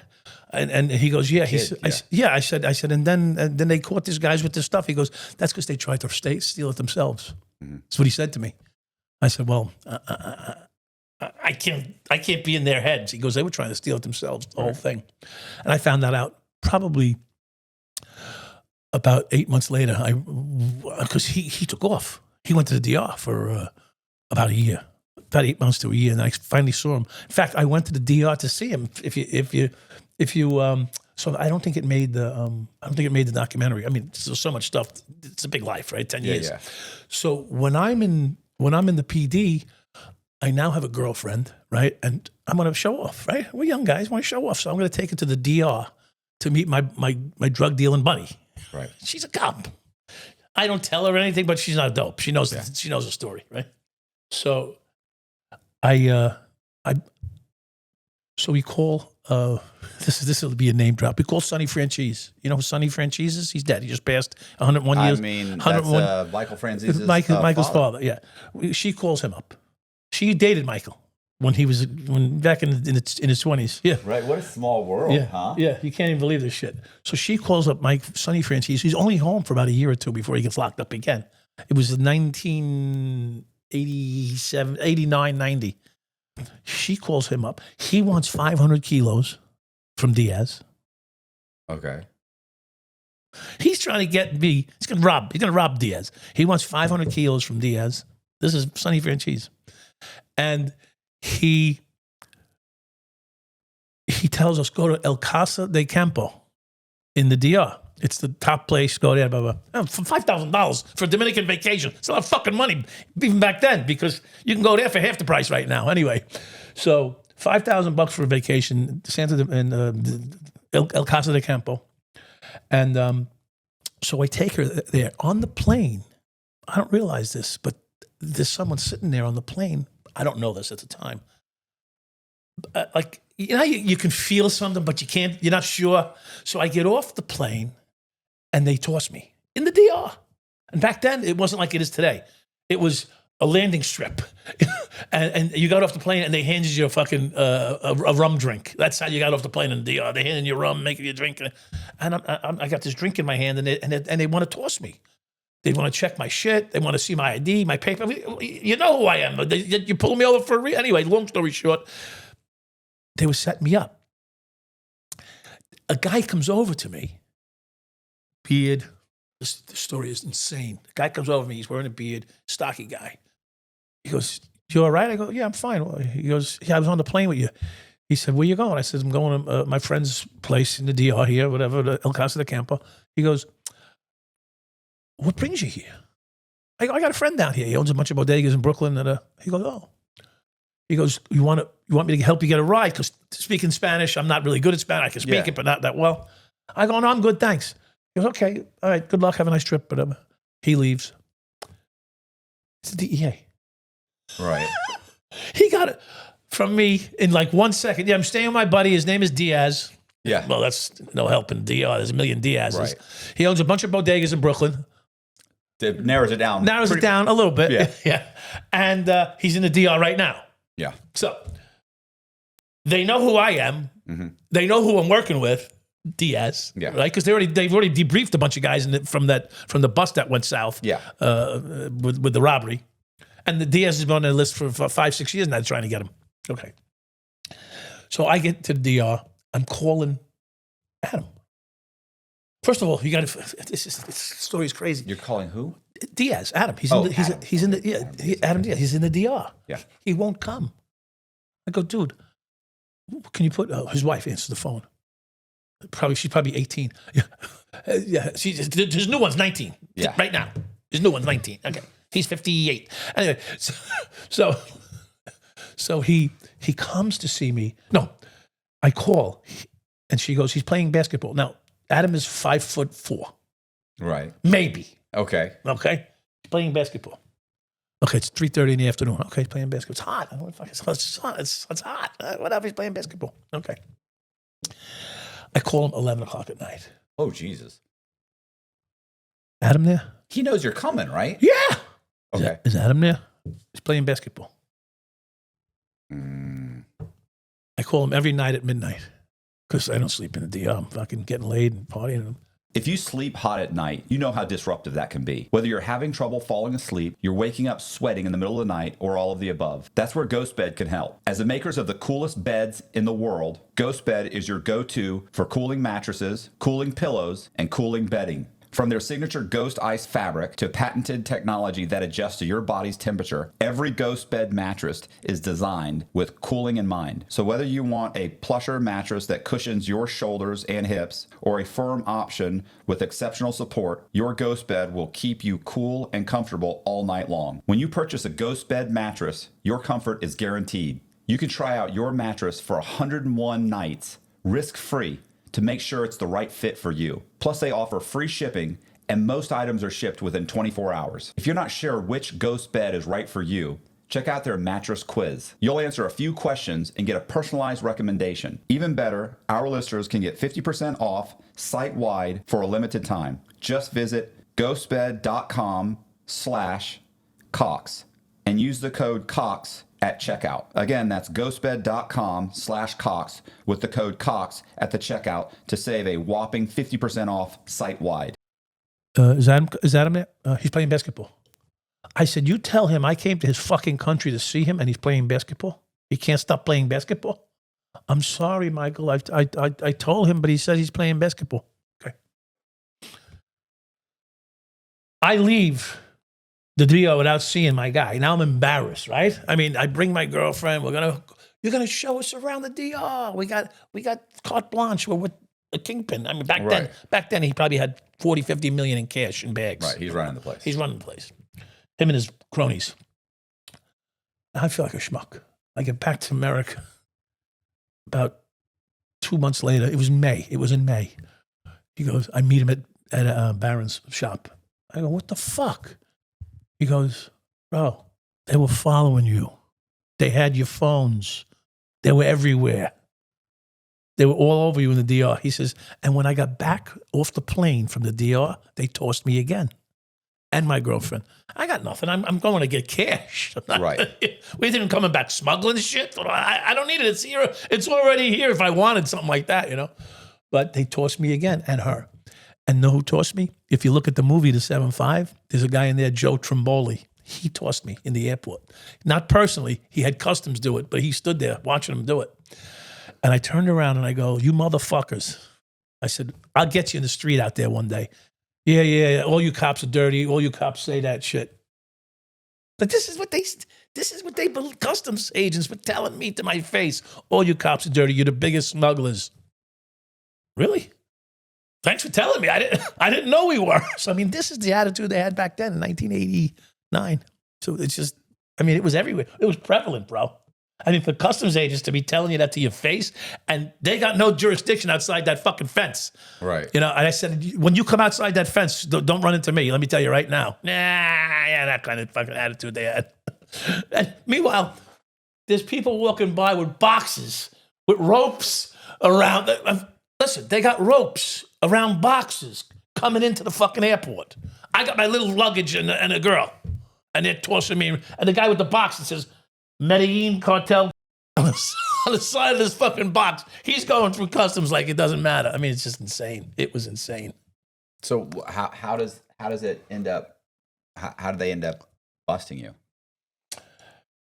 So my partner, who's now retired on a 3/4 disability pension for the rest of his life that I get him. Okay. I get it for him. I get it for him for two reasons. One, because he's my partner. Right. Two, because I need to get him out. Because he's a weak link. I know he is. If I get rid of him, I get rid of the problem. But what happens is he gets his pension, he gets bored. And he gets bored. He's sitting at home bored. You know, he can only bench press 400 pounds. You know what I mean? He's getting bored. Broken wrist, that's how he got the pension. I tell him, go break your wrist again. He broke it on the sink in the fucking in the bathroom. He locked up a guy. The one day they let him out in the street, they wouldn't let us on the street anymore. The one day he was out on the street was 4th of July. If I said the 89, 88 or 89, I think 89. They only let him out in the street one day. East New York, he's busy. He's making an arrest and he makes an arrest, brings the guy in and takes his wrist and slams it, his left wrist, and slams it on the fucking sink, breaks his wrist. Of course, he accuses the guy, but in the process of the arrest, I maybe break my wrist. The guy gets charged with assault and whatever else, which the assault doesn't fuck his cop, don't matter. And whatever he's being charged with, burglary or robbery, who the fuck knows? And he ends up getting a 3/4 disability pension. My uncle puts him out. My uncle does the paperwork, puts him out. They went to get him the day that he gets the 3/4 disability approval and gets retired. They went to get him that day to talk to him about me. And Trimboli from the movie goes, he went to see Urel. Urel goes, I'd love to help you, but I'm retired. Right. Retires, gets bored at home, joins a bowling league. So every Tuesday or Thursday night, he's drinking the beers with the boys at the bowling league, and they like cocaine. So he starts his own business. His cousin Danny is a cop in the 73rd precinct. He's robbing the drug dealers and bringing the home to Kenny. Kenny's selling it. The price of gets very expensive around Easter, just so you know. Okay. Okay. I didn't know because that. the Colombians are very, very religious, and they don't do any distribution around the holiday. They respect. So load up before Easter or shortly thereafter. So he couldn't get any because the price was very expensive, and he was buying it for a discount. Anyway, so he calls me up. I put the order in. I get him it was shitty cocaine, but they were selling it. It was moving. One of his guys that he was selling a 50-piece, because he's a street level dealer now. He's dealing $50 pieces at the bowling alley to his 10 friends that is buying. 54 people got arrested. In my case, 54. That's a lot. I knew nobody. Right. I'm the kingpin, though, because I gave him the cocaine. That sounds like my wife's case. Like 60 people got arrested. She knows like 5 of them. Yeah, I knew 4. And I was one of the 4 that I knew. Kenny, myself, my partner, Tommy, who really had nothing to do with this. In fact, I don't know if you guys heard the story. A state trooper in New York State, shot himself in the leg. It was all over the news in New York. He shot himself in the leg, a state trooper in New York. My partner's son. They hit his house. Right. By accident? He's at work in the state trooper car. He says he got pulled over and a man shot at him and hit him in the leg. Oh, okay. Is he trying to get disability too? He's trying to get a disability. He shot himself in the leg. Not with his service revolver, right? Like a second. I think a 22 or some shit like that. But say, you got to drop that in a hole. A smaller gun. He gets hit in the leg. They go to his house. They find $500,000 in cash in his basement. My ex-partner, not Kenny, my other partner. Okay. The one that was my last partner before I went away. So anyway, he ends up getting arrested with me, my last partner. So it's very convoluted, but it's a lot. It's so detailed. I don't want to get into the details too much. Yeah. So long story short is, so now my partner and I get arrested. I know my partner. I know Kenny, my ex-partner, myself, and Kenny's wife gets arrested. Those are the 4 people I know, myself and these 3. 54 people get arrested for this ring that he was running. But because I provided him with a brick or half a brick, whatever it was at the time, I become the kingpin in that whole case. And then I become the target. Because the Suffolk notifies the city that they got their eye on me. The city says, we've been trying to get him for 7 years. Whatever you need. They gave him 147 men. And I'm saying to myself, I feel like I'm being followed 24/7. I guess what? I was being followed 24/7. That 147 men assigned from the city. They had 80-something men's task force. It was because it was a state task force that was on the case. I mean, they had wires on. I think they had 12 wires up, which is a lot of fucking wires on, and 6 of them were cops' houses. So he's buying from somebody else, but when but he's been buying from somebody else for whatever, 6 months, a year, and he's been buying, and then one day it gets to be super expensive, and he asks you, "Hey, do you have anything?" You go, yeah, I'll get you something. You bring him a brick, right? That's it. Now you're the guy. Now who's I'm the guy supplying the whole time. Correct. Okay. Yeah. So I'm at work. I'm with my partner, and it was right after the day of the Rodney King riots. You can't even make the stories up, bro. The Rodney King riots in L.A. Mm-hmm. L.A.'s burning. Right. And I'm driving around now I'm in Greenpoint in Brooklyn, my last stop. I'm working there, and it's quiet. It's too quiet. Too quiet. They haven't called us in 2 days on the radio. Like, not once. It's some backstories, but they haven't called us one time on the radio. And all of a sudden the radio goes, 9-4 Henry. Henry. Henry, 10-1, no, 10-2. 10-2. 10-2 means report to the command. I look at my partner. Now, we just had a tall absolute vodka with a stop at the bar. The bar hooks us up, takes care of us. Right. So I got a fresh vodka, absolute and 7, and I just did a couple bumps with the yayo, right? So I'm all fucking wired up, ready to go. I go, shit, what's this about? So they never call you to 10-2. And it's actually one of the things in New York City now. You don't like one of the laws that came from this. Right. You don't ever want to get a 10-2. They say don't get a 10-2. It might not be good news. So I get the 10-2. I show up. I'm driving back to the precinct the wrong way on Meserole Street, heading from Kent towards Manhattan Avenue on Meserole, which is the wrong way. It's the first time in my life I drove the wrong way on that street. Something wasn't right. I wasn't feeling something right. I looked to my left, and there's a car with 2 guys sitting in the front, and I never saw this car before because I watch every car. Right, that's the life I was living. I'm like, who could it be? Might it be 2 guys sitting in the car? I get out of the patrol car. I look at them. I walk up the stairs to the station house. I walk inside in uniform with my partner. What's up, boss? That is 10-2. He goes, points. Captain wants to see you. The guy's He says, why does this lamp? The captain wants to see you. They know something's going down. Mm-hmm. So I turn, and then comes the two guys up the stairs with their badges out. Internal Affairs, Lieutenant so-and-so from Internal Affairs. We're taking you for a department-ordered drug test. I said, oh, okay. That's not going to go well. This is going to go well. My partner, he don't care because he's clean. We go downstairs, we get changed, and they stood next to me like this. I couldn't bend my knee to take my pants off without bumping into them. I couldn't. I said, can you do me a favor? Can you back up an inch so I can get my drawers off? Or you want me to stay in my uniform? No, you can change. They didn't want to arrest me in uniform. Right. So they wanted me to change. So I changed. They put me in a car. I got in my pocket, in my regular civilian clothes. So I look at my gun, and my mind's going 100 miles an hour now. I look at my gun. I go, should I leave my off-duty gun? Right. I'm really trying to weigh this out here. How bad is it? Yeah. They go, yeah, you might as well leave it. You can get it later when you're done. And I pause at this because all I had to do at that point was tell them, here's what I'm going to tell you. Go fuck yourselves. I'm not taking your piss test. Have a nice fucking day. I quit. Right. That's what I should have done. Because then it would have forced their hand right there. Arrest me with no warrant because they didn't have an arrest warrant for me.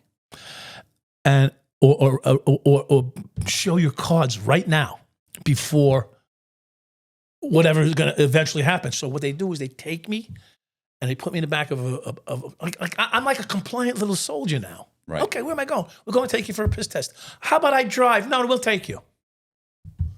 Why don't I drive? Right. I got my car here. Why don't I follow you and I'll meet you there? But I don't. I get in the car with them. I get in the car. I got in my pockets. I'm like, this doesn't look good. This doesn't go the way I'm planning. If this doesn't go the way I hope, what am I going to do with the cocaine? So I start smoking. But there's no handles on the windows. There's no handles anywhere. Right. I can't open a window. So I go, you guys want to open a window so I can? They go, no, go ahead. I smoke, I chain smoke 2 cigarettes. I'm putting them out on the floor. I light another one up. They're choking themselves out. They don't open the fucking window. I want them to open the window. I got the coke. I'm going to throw it out the fucking window right in front. I don't give a fuck. I'm going to stop and find it. Good luck, right? Nothing. They wouldn't open a window. I get out of the car at Left Rec City, and I'm walking towards the building, and it's phalanxed with cops. There's 100 cops there. I'm going, looks like a little bit more than a drug test to me. This is for a drug test? I mean, and they all got the scrambled eggs. They call them scrambled eggs. They got all the gold on their hats and their uniforms. They're all gold. Everybody's wearing gold. No one's wearing white shields. It's all gold. I go in. I make a right-hand turn, and the elevator opens up. There's 2 chiefs on the elevator. I've never seen one chief in my career, but maybe one time at a parade. Right? 2 chiefs on the elevator. The elevator opens up. I get on the elevator. They're looking at me. They don't even say a word to me. Just the elevator closes. I go up to the 16th, 17th floor. Get off the elevator. There's a phalanx of cops there. I can't get rid of this shit. I'm gonna throw it out. The guy walks up to me. Some guy, Mr. I think his name is like a Holman or something like that. Whatever, like the guy, Homeland Security name, Holman. His name is something like that. He goes to me, take a piss. He hands me the cup. He's smiling because he's been trying to get me for years. This is one guy's been trying to get me to piss for years and catch me dirty.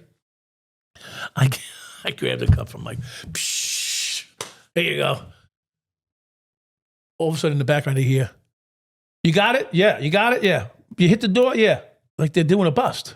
Like right, it's over the radio. You got yeah, we got the package. Good. But you got it? Yeah. You're under arrest. For what? Conspiracy to distribute narcotics. Suffolk County detectives were there in the city waiting to lock me up. Guess who the guy was my cousin, my mother's cousin. Oh, okay. The guy that locks me up is my mother's cousin. So I get arrested in Left Rec City for distribution of cocaine. And then, of course, I get out on bail. Well, they find the that was in your Yeah, pocket they got too? it. Yeah. Yeah. So they charged me with that in the city. Right. So I got a city charge, county charge, and eventually a federal charge, just from that one incident. Yeah. Okay. Like a wraparound. Everybody got their piece, you know? So what happened? I mean, what do you? I mean, you don't get out on bond. No, I do. Initially. Oh, okay. Initially, because it's a state charge. You get bond in the state. It was $350,000 that I got out on bond. Yeah. So I got out on bond, and then while I was out on bond, they set me up with the wires. You know, they put wires on my partner, and he came to my house, and it was a whole big. Oh yeah, the Kenny thing. I Kenny. kind of assumed that it already happened. You know, that's what. Everybody. The story plays out. The real story plays out different than it appears. So Kenny now comes back into my life. What are we going to do? How are we going to fight this? But he's already working for him. But he's already working for them. Right. Yeah. So he sets you up on a burglary, kidnapping, extortion, the whole bit. Right. Yeah. A bad setup. Yeah. Yeah. So that I would basically get life. That's what he was doing. Well, so and that setup was they wanted you to go pick up somebody that owed a drug dealer money. Correct. Yeah. Was the drug dealer in on it? He was the DEA agent on the plane. Oh, okay. Remember the guy with the beard on the plane? Yeah. 6 years later, he's back in my life, setting that up. Well, he probably was never actually out of your life. You Yes, just didn't know. he was just in the background doing other cases or whatever. He was always had his eye on it. Yeah. So they grab you. So the next time they grab you, you and Kenny we're out on bail. Supposed to be going to pick up somebody. Correct. And they grab you then. No. I got away. Oh, okay. I got away. I got home. Everything went peacefully. Nothing happened.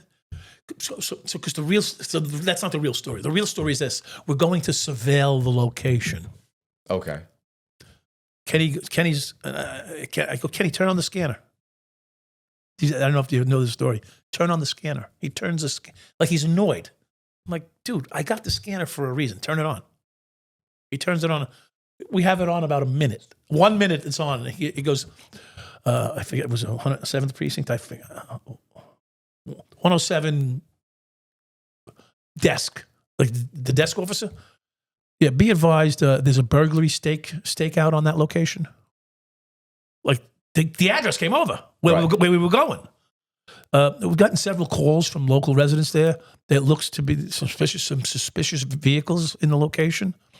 So the desk responds, be advised, there's a stakeout on that block on Avon Street for burglaries. So I look at Kenny, I go, well, that's not good. That's not good. Yeah. He goes, we're not going to do burglaries. You fucking dick. You're a dick. We're not going to do burglaries. We're going to do a murder kidnapping. I go, I guess you're right. No. I go, are you fucking crazy? So we're only a block away. Now, we just see that we're a block away. So I turn on the block and I look around and I'm seeing them everywhere. There's cars everywhere. And back then, they had portable phones. The DEA, whoever was setting me up, Internal Affairs, had portable phones. I didn't know. We've never done one. Drug dealers had them back then. Yeah. You know, the bricks.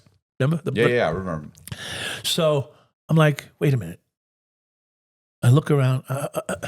I go, Kenny goes, we're going up to that door. I go, you're going up to the door. I ain't. I just took off. And I see, I go, look, they're everywhere. Kenny, they're everywhere. He goes, who?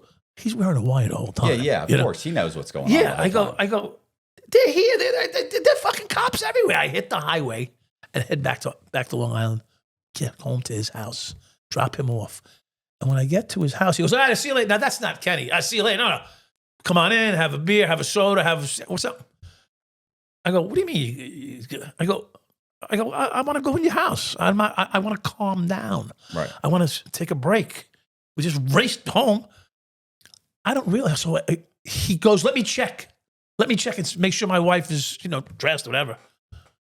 I'm like, I had his wife naked in bed with me. What the fuck's he talking about? I got to check and see if my wife is dressed. This is like family. You're not going to check if she's dressed. I walk in the house. About a minute later, she's all wet. Her hair's wet, and she just towel wrapped around her. She just got out of the shower. Oh, bullshit talk. The house is empty. There's no furniture in the house. So I go, where's your furniture? He goes, well, you know I'm selling the house. I go, yeah. He goes, it shows better with no furniture in it. No, it's the exact opposite of any real estate agent would tell you. They bring in fucking furniture. Yeah. So I'm like, good answer. I mean, he had an answer. He had an answer. So I go, all right. I go home. I pull up the driveway, get in the house. Now, I'm 30 minutes from his house. This is my house. I pull up the driveway. My wife goes, how was your day? I go, well, you know, going out doing robberies, burglaries, whatever. You know, it's not a very good day today. We didn't do too good. I said, she goes, you know, it's funny. Dory said to me last night, if I never see you again, remember I love you. And that's Kenny's wife? Kenny's wife. That's she said that to her last night. I said, wait a minute. I went out with Kenny this morning and you didn't tell me that she said that to you last night. She goes, no. And all of a sudden, whoosh, whoosh, whoosh, whoosh, whoosh, they're streaming into my court. I have a cul-de-sac. I live in a big house in a cul-de-sac. Right. They're coming into my cul-de-sac, 6 cars deep. I go, oh, fuck. And I didn't know what to do. You know, because they're here. Hello, they're here. So what do? I take the scanner. I had the scanner. I threw it behind my TV. All right. They never found it. And they came in looking for the scanner because they wanted to prove that because the scanner's going to be on the radio with Kenny's tape recordings and stuff like that. Right. So it was a dark day. So I was arrested twice by them, you know. So the second time. No bond. No bond. Second time was because it was federal, you know. And the funny thing is the city detectives came to my house to lock me up, and in walks the DEA agent, Mike Troster. So I'm like, I'm half naked, you know. I go, well, let me get dressed. Let me put something on. They're like, no. I go, I'm ready to fucking knock them out. Mm-hmm. Because I'm pissed. You could have called me up and said, come on in, motherfucker. But no, they have to make a big scene, a big showing. So I'm about to headbutt the motherfucker because they go, put your hands behind your back, blah, blah, blah. And I go, I'm not putting my hands behind my back for you. I'm not doing it. For him, I will. For Troster. For the DEA agent.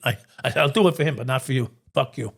So all right, man, calm down. I said, you come in here guns drawn. My wife and my kid here and me.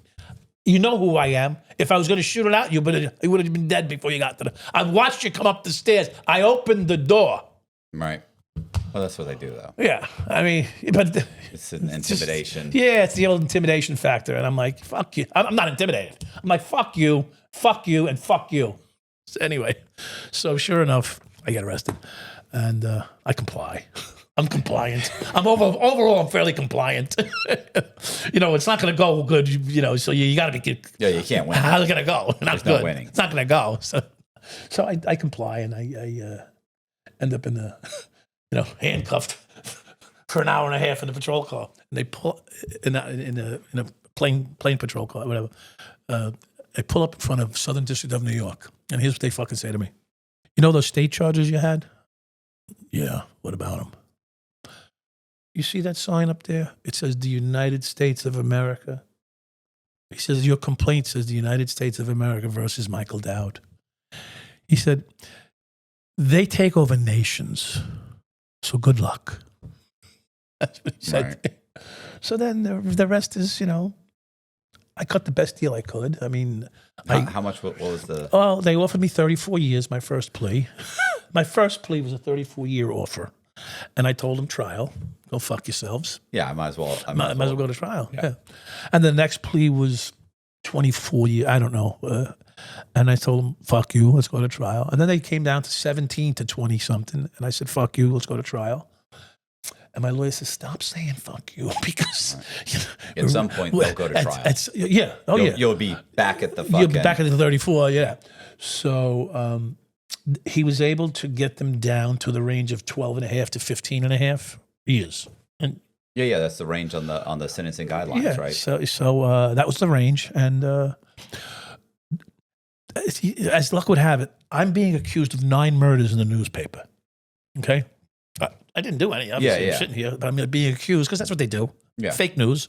They accuse me of 9 murders, and the bodies up by his house, they're buried everywhere. You know, they make a great story. Yeah. Great. I mean, it would be great for the movie. Anyway, and so they got this thing going that I'm doing all these murders. Now, that's the next thing. So I'm on the front page of the papers again for 9 murders. So I happen to be on the phone with my lawyer. I go, look what they're doing now. He goes, yeah, I know. He says, but I'll tell you what. He says, the Milkng Commission called again. So I already turned them down twice, told them to go fuck themselves. And this was a commission that was put together to look into police corruption. Correct. Right. And they wanted a star witness, which would be because they made me a star in the news, you know, Right. I'm fucking nobody. And so they said that they would, if you were truthful and honest with them about what you did, and explain to them everything, that they would write a letter to your judge. Right. So that would help during sentencing. So sure enough, I did my cooperating with the Milkng Commission. I told them how I did things. I said, if you want to catch me, I'll teach you. Right. I said, but there's nothing else I'm going to give you because what am I going to do? Hurt other people? You catch them if you want, but I'm not going to catch them for you. Okay. So you teach us how to catch you. And I did. I drew a roadmap on how to catch me and what to do. And they did it. And they got the whole 30th precinct. They called it the 30-30. The 34 cops were arrested in midnight shift in 30th precinct in Manhattan. And it was a big splash in the news. You know, what's his name? Commissioner Bratton. Commissioner Bratton walked in and took the whole midnight shift. Took all their badges from them, put them in, and arrested them. Yeah. As a result of my cooperating with the Milkng Commission. I didn't know these guys. I didn't know any. Yeah. But so they arrested the whole midnight shift. Got arrested. 34 guys. How did that? That'll be a movie too. That'll be a movie one day. How did that benefit you? I mean, did you still get 12 years? Well, yeah. So I still got 14 years. 14. You still got the high end of the guideline? I got the middle. She said, I'm giving you the middle. She said, I was going to give you more. She said, I was going to give you more than the 15 and a half. She said, but because the Milkng Commission said that you were cooperative and that you were very valuable to them, I'm going to give you 14 years. What she said 168 months. Yeah. I'm like, because 168 months, I can't do the math. I'm frozen. I can't do the math that quick in my head. So she goes, that's 14 years. What does that end up? How much time do you end up getting? 14 years. I mean, how much time do you end up doing? 12 years, 5 months. Yeah. It's about the same. That's about the same amount of time I did. Yeah, you know. I got maybe about an extra month or two. You know, when it all comes down to it. Yeah. It's funny whenever people will tell me they're like, yeah, man, I got 10 years. I'm always like, fuck, 10 years. 10. And then I think to myself, well, what are you talking about, bro? You did fucking almost 13 years. Yeah. It always sounds like, Jesus, 7 years. That's crazy. Yeah. But how many did I do? Yeah. You're like, oh, well, that's right. Yeah. Yeah. So I did my time, and it was a picnic for me. Not really. I held my mud. That's it. Federal prison. You can be any way you want it to be. Yeah. I was gonna say most of the guys that make it hard make it hard on themselves. Make it hard on themselves. Like, it's fucking this happened. Yeah, but you joined the gang and you were stabbing. Yeah, you were part of it. What did you think was gonna happen? You're all part of the game. I fucking ended up in a pen. You got yourself. You worked your way up. Yeah. Yeah. So I did my time, and there's beautiful pictures of me on my Instagram when I was jacked and beautiful looking. Now I'm fucking 64 next month. So, that's ship has sailed. But I will get the gym. In fact, when I leave here today, I'm going to join the gym. You're going to you're not already? I am, but it's lapsed because my card. I had something with my card. Okay. Yeah, I'll fix it today. So now I do a podcast called Good Cop, Bad Cop, probably because of you, because you kept pushing me. You got to get your own. Not true. You got to get, well, you did tell me several times. I did, but I think everybody's been telling me. Yeah, everybody's been telling me that. Years. Yeah, that's true. Yeah. So I got a Good Cop, Bad Cop podcast. I've done a show called, I think you might have even done one, Gamblers, Crooks, and Gangster, and Con Men or some shit. Yeah, I want to say there's hustlers in there. Yeah. It's like hustlers, gamblers, and cons or something like that. And I was like, which one am I? I don't know, but I did the show. It's supposed to come out in January, I think. I also did something with, I won't drop their name because it's still not really, right. They wouldn't want me to, but I did it with the guy who produced the documentary, the 7.5. No, it was the director of the 7.5 documentary, Tilla Russell, and I had to sit down. It's going to be something to do. It's going to be similar to this. But it's going to be an honest conversation about life and right. where you were, where you are today, and things of that nature. And it should be interesting because it's really high dollar production, a really big production they put through it. And but this isn't this isn't a podcast. This is for no, it's for like 60 minutes. Oh, okay, but not 60 minutes itself, but a 60 minutes type show. And I believe they're gonna do a what would you call it? Seasons, several seasons of it, because right. there's a lot of people they can get in, that could get the interview for that kind of thing, and so that's one. And then still that movie, there's still Ben Stiller still owns the. I shouldn't say owns it, but he's still signed. Optioned it. He's, Right. He's got the option on He's it. still involved in the potential directing of a movie called The 7-5. They've written the script now. 7 different people have been paid to write that script, which I could have done on a weekend with anybody on a napkin. But they're getting paid. Right. I'm not, but they are. But I do get options. They do buy an option from me Yeah. every year or two, which is something. Was it every 18 months? Do they re-option it? Yes, but we've changed the rules now. This is enough, we told them. Yeah. 18, not happening. What is he doing now? Now we're doing 12 6 or- and 6. Oh, 6 months and 6 months. I often in mine it was 9 months. Yeah. That's yeah. because usually they try and get you 18. I They know. go, oh, that's They did that. Yeah, they did that's that. industry standard. That's the just fuck it is. just standard. Fuck you. It Yeah. is. It's their standard. Yeah, that's what Yeah. they want. Yeah, they did that to me for 9 years. I had enough. I said enough is enough. And then finally they changed it. And what it is I got a lawyer involved too who knows the business. Right. So me being a negotiator on the phone, I put a lawyer in charge. Whatever you can do for me, please do it. And he did. It worked better. It worked out better for me in that respect. Now the problem is they can't get someone to play me.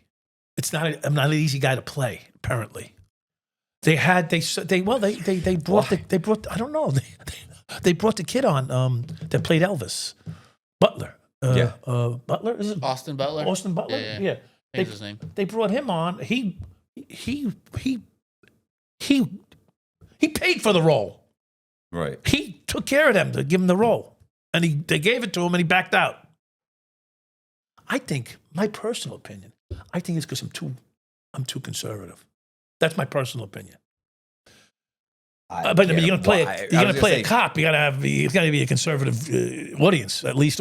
Yeah, in the 80s, a cop in the 80s, and you would have been, you need a young up and coming actor. It's not like listen, if Leonardo DiCaprio can play Jordan Belfort, right?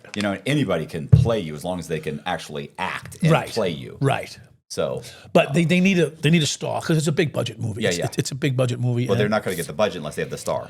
You're not getting a fucking correct. It's $80 million probably. Yeah. Why? Because they got to shoot it. Why? Because they have to shoot it all in New York. They have to, and it's a timepiece too. It's they have to do that. They have to go back and put all the old. They got to find Old 1970s and 80s cars. Yes. That's expensive to put them on set. It's probably $5,000 a day for each car, and they needed, let's say, 10. I'm just giving an example. I don't know, but yeah, it's already been. It's actually ready to go. They just need the actor, I think, and I think they already got Kenny's act. They already got the guy who's playing Kenny, a young, good-looking guy too. Have you read the new script? They don't let you read anything. No. Why? They're afraid you'll be like, oh, that's not right. You made me look like a prick. Right, exactly. Which is funny because, like, I wouldn't be that. I'd be like, I don't give a fuck. Pay me. I know what I fucking did. Yeah, if I understand that you have a scene here, and a scene here, and you have to combine those. Yes. And some things aren't going to make, you're basically trying to take what's probably 10 or 20 hours worth of screen time and jamming it into 2.5 hours. Yeah, an hour and 40 minutes, whatever. Yeah, exactly. 2 hours, whatever. Because people, because here's what my understanding is, by the way, is that where you and I grew up, it was an hour and a half was what a movie is. Now they're 2.5 hours. So because audiences are now programmed because of like binging Netflix, right? They're used to going and spending 2.5 hours. Like Dune, makes sense. Dune's fucking 2.5, 3 hours. Like all these movies are. I'm not saying there's not still hour and a half movies, guess, but they're like comedy. But like your movie, like think about it, Wolf of Wall Street's what? Almost 3 hours, or is it 3 hours?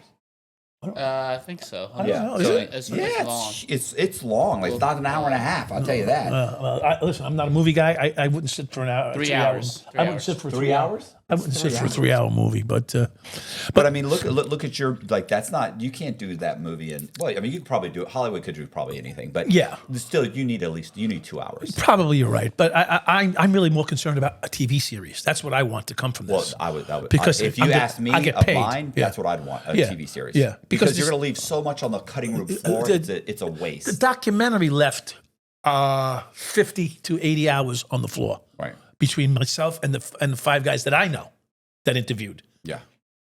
That's how much is on the floor. And the stuff on the floor is way better than what's in the documentary. I mean, like, just insane. Yeah. The complete insanity. Well, we were talking about before we started here, where we were talking about being filmed. And people don't realize, like, they'll do an interview with me or you that's going to be it's going to be 42 minutes, right? 45 minutes, 44 minutes, roughly. It's not going to be an hour because they need 15 minutes of commercials, 15 to 20 minutes of commercials. So they'll interview you for 3 hours. Right. And then they take a break a couple of times. They feed you lunch. They think, but what they're doing is they're going through and they're taking scenes, and then they come back and they go, we're going to give you some connection lines or whatever they call it. Yes. And then say, my name is Mike on camera. Right. Yeah. Say, and then what happened? Yeah. And then what happened? Right. And then what happened? Like over and over. And then you'll say, ultimately what happened was finally, right. Yes. And then can you say, that's when they arrest me. So they take all these scenes that were 10 minutes of conversation and they condense them into 1 or 2 lines. Yes. As connection pieces. Yes. And so you're like, they interviewed me. So you watch these things. Like I watched, they did My True Crime Story on me. Okay. And I watched it, and it's horrible. It's horrible. You're like, oh my God. First of all, they put makeup on me. I looked like a clown. They put me in clothes that I'd never wear. Yeah. People were watching it going, you would never wear that.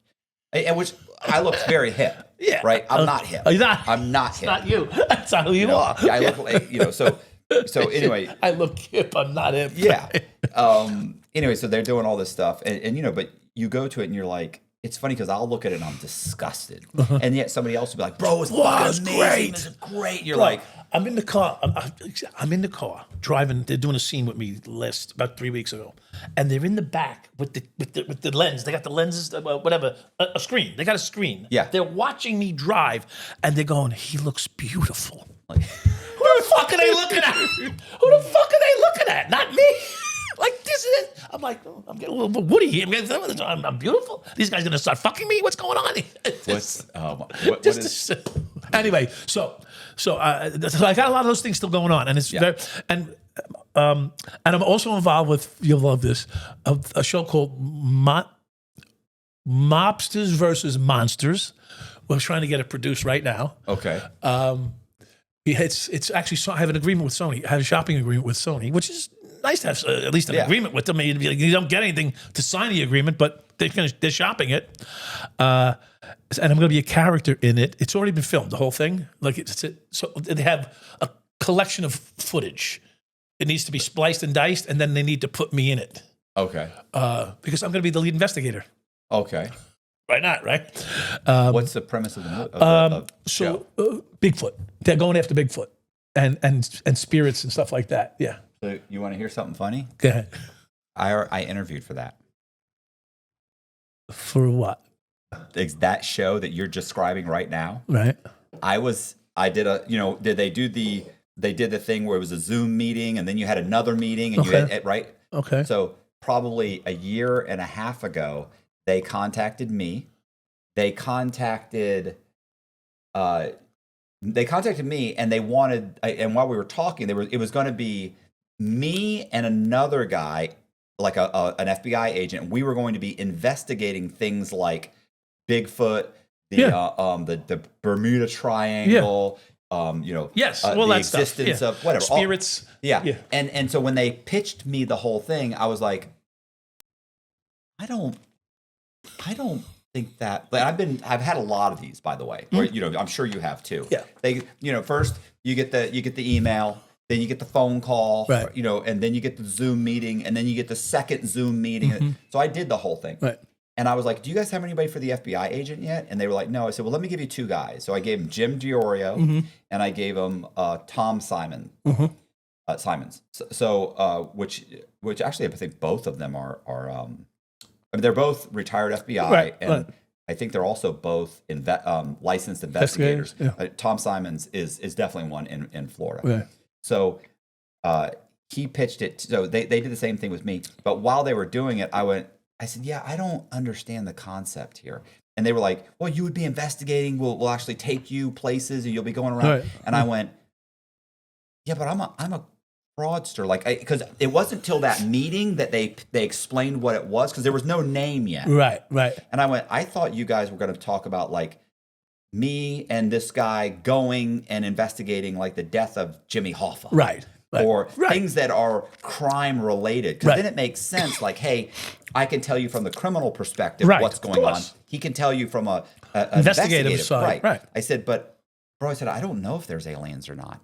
And they were like, well, I know, but we're going to make believe you know. Yeah, and they were like same thing with Bigfoot, and they mentioned Bigfoot several. They were like, and they kept going back to Bigfoot, and they were like, and they said, you know, like you would go and you talk to people about Bigfoot and this and that. And I was like, I said, I mean, look, I'll do whatever. Like if the money's right, I'll do it. If you pay me, I'm interested. I said, I'll do it, but and I said, so let me know. And I said, but that seems a little bit. I would think you would have done this, and they were like, yeah, well, that's not what we're going for. I was like, okay, whatever. Well, anyway, here's time. So I gave them Tom's name and Jim's name, and then they actually interviewed them, and they came back later, and they were like, hey, look, I was interviewed. They loved me, blah blah blah. They said they're going to get back in touch with me. Eventually, I think they told Tom they weren't interested. I don't know what happened with Jim. Obviously, they didn't take Jim, or you'd be like, oh, Jim's my host. So obviously, they talked to you, and they went with you. Well, it's a different program. It's not the same people. Are you sure? Yep. Yeah. How do you know? Because we already have the footage shot for this whole thing. Yeah, but this was like a year ago. This is when I talked to them. I spoke to them. So it's not them. My friend has the footage. My friend has the Mobsters versus Monsters mobile. My friend has it all in place. Right. Okay. So you're saying your buddy came to you? I'm in my buddy's house. He shows me this clip. I said, I can get that. I could send that to somebody. I sent it to LA. A friend of mine in LA. Okay. And bro, I'm telling you, there's another people out there that are talking about the same things. I heard about it as well. Okay. Wow. But we have it already done. Oh, okay. Yeah. Yeah, I was just like, I don't understand how we have you all guys the footage done and everything. We don't have to me. It's not glued. So you're trying to put together in a sizzle reel. Is that what you're trying to do? We have a sizzle, yeah. Oh, you already have a sizzle. Yeah. Okay. Yeah, I thought, bro, these people contacted me because that happens a lot. By the way. No, I've gotten contacted. Yeah, but we all get calls for that kind of stuff. We're all on the like fucking. There's only so many guys like that. Yeah. You know, another what happened was. So good cop, bad cop. I started the podcast. Make sure we get that in. Good cop, bad cop. Oh yeah. And it's doing pretty well. So you probably know this because you guys do this. I'm in the top 15%. On Spotify? No, we don't do that because Colby hasn't signed up to put us in the ranking yet. So we're not even in the ranking. The ranking only goes up to top 200 is what we Julian should be said. in the top 200. Probably. Wait, did you not sign in? I mean, I thought they said you have to like put yourself. No, I don't know. Are you telling me that he's? I don't think so. I said top 15%. Yeah, 15%. Not which means is a million podcasts, right? Yeah, but I want to be in. I don't care about. You want to be in the regular, top 1%. No, I obviously, but no, I mean like the true crime one. Like they actually have true because Danny, yeah. And Julian. Have you ever talked to Julian Doherty?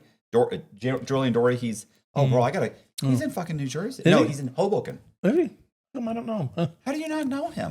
Well, whatever. Well, I'll give you his information. Anyway, he's got a huge podcast. Does he? He's very good friends with Danny, but he and Danny fucking sent me like they have the ranking and they're like Danny's like whatever, like 20th and Julian's like 42nd or something. And I'm like, and they're sending it to me and I'm like, they're taunting me. Oh, they're fucking I'm like, with where you. are we? Where are we? We're not even on the fucking ranking. I'm like, that's some bullshit. We should at least be on the true crime. There should be a segment of true crime. Absolutely. You guys, you've been in there. How long have you been doing this now? 8 years? 7 years? Stop.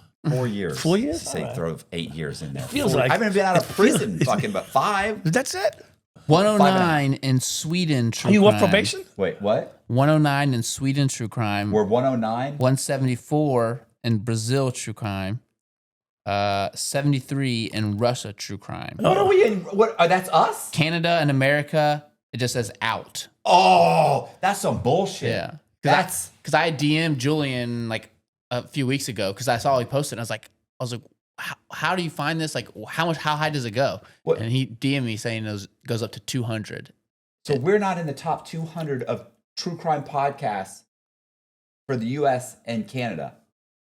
That's our main 95%, or probably 92% or something, of our base is in the U.S. and Canada. What's your age group you hit? I mean, it's probably 20-year-old to 55-year-old, 60-year-old. Yeah. It's 80% of it is we're between 25 and 55. Right. That's 80% of our people coming right. there. But Yeah. probably I think 78. Whatever. Yeah. That you know how it goes in the groupings. They had me. We're in the 45 to 55. I don't know why. Maybe because I'm old. Well, I mean, I'm old too. I mean, I'm 55. Yeah, you're only what, 9 years? Yeah, I'll be 50, 64 next week. 2 weeks. Yeah. Oh, okay. Well, Yeah. then we're So still I'm not even. Yeah, you're not even then. Not Yeah. even. Yeah, I was gonna say, yeah, you just got to keep. Well, who are you interviewing on the podcast? Whoever we got to. He's got it. My buddy makes a lot of calls and stuff like that. Yeah, but Well, if he wants I'm to a show call, myself. You know. Yeah. I'm a fucking show myself. So. Yeah, sure. I was gonna say, if he wants to call me and get any phone numbers or anything, because it can be a motherfucker. Like when you're starting. I know. Listen, I'm begging people when I first started. I'm begging people. Like if I didn't, luckily Zach was close by and we could get him to come once a month. Yeah. And we were only doing one a week, and we were cutting it up into just multiple, stretching it. Yeah. And so I'm calling in friends and friends of friends. Like pretty much if you'd had a parking ticket, like I was ready to talk to you for 2 hours. Like, let's talk about that. Let's talk about the ticket. You're funny. But that's funny and you're not very comedical, but that's funny. But you got a parking ticket, I'll talk to you. but now you can be more selective. Well, you have an establishment now, and you. Well, and now people reach out to us. Right. And what's great is now people are like, where it used to be, we switched to doing a lot of StreamYards because guys are like, yeah, I'll be on it's not like I want to be on it's like, I'll be on the podcast. Right. Like they're doing you a favor. Right. They're like, but you have to pay to fly me out, and it's like, okay, I can't do that. I can't do that. I can't afford to do that. Yeah, I can't do that. So then we started doing StreamYards, remote podcasts, Okay. Which people hate. Yeah. And so we started doing those. But then, once you get big enough, you get enough subs and your average video is getting enough views, right. Then people start calling you and you're like, okay, well, you understand that I can't afford to fly you out. And they're like, no, I'll fly out. Yeah, right. I'll put myself in a hotel. And you're like, flying from Alaska, Washington. Alaska, California. Yeah. I think I flew from Alaska the other day. Alaska. And so now we got a form that they have to fill out, send a video in to submit. Right. You want to make sure they look good on camera too. Yeah. We've had some issues, bro. Yeah. We've had some issues where literally, I mean, like I did a thing and like the guy's got like one tooth. Oh. And even though he sounded credible, the whole time he's talking, I'm thinking, I can't. I can't put you on film. This is a crime podcast. Yeah, I can't. You got to be at least be slick. Yeah, you can't be somewhat appealing. Yeah. So we put him on Spotify. Yeah, Spotify and Patreon, but mostly Spotify. But we'll have him send like a minute submission, and now we have it. We just set it up where if someone messages Matt on Instagram asking about coming on the show, it automatically sends them the form. Like, here, fill this out. All right. Yeah, I don't do any of that. Yeah. It looks slick. Yeah. I do have a question. I thought about this about a year ago. From the New York Post, the headline is New York Police Department bans infamous ex-cop Michael that's Dowd a funny one. after visit to police That's headquarters. Why? What happened? What's the story behind I remember there was a picture of you in the police station. You just went in there and took like a selfie or something, right? Yeah. Why do they have a problem with that? Because because it's me. That's number one. Yeah. Number two, I took a picture behind the podium that a cop takes when he's retiring. Okay. They call it an exit picture. Okay. Like, congratulations, you made it. Right. You know? So I stood behind it and I was mocking myself because I'm self-deprecating. You know that about me. I fucked up. I wish it was me standing here getting my pension and my fucking honorary retirement photo. Instead, I'm standing here in my fucking civilian clothes taking a picture, wishing that I had gotten the right thing done. Yeah. And I posted that up on Instagram. Well, that fucking blew a hole in the fucking Post, the Daily News. Everything I do, they fucking sell papers on my back, bro. That's just the way it is in New York. And they just had nothing good to say. Nothing good to say. Did they ever That's reach disgusting. Oh, people sent me messages on Instagram. You're a fucking scumbag, cokehead, lowlife. You shouldn't be in the fucking in that sanctuary of fucking heroes and shit. Like, fuck you. So what? I mean, did they ever reach out to you? Did the Post or any of those New York Times, whatever, did they ever reach out to you for a comment before they posted it? Yeah, but I didn't get back to them in time. Oh, yeah. Yeah. Okay. Like I got a message on my phone. I pick it up. I go, let me call them. I call them back. They said it's already printed. The article's already fucking printed. I fuck you're so you. Full of shit. You fucking scumbags. Yeah. Yeah, I remember they printed there were several articles. Every time they ever printed an article on me, they were like, Cox was what do they call it? We were unable to get in contact with Unavailable. Unavailable for comment. Right.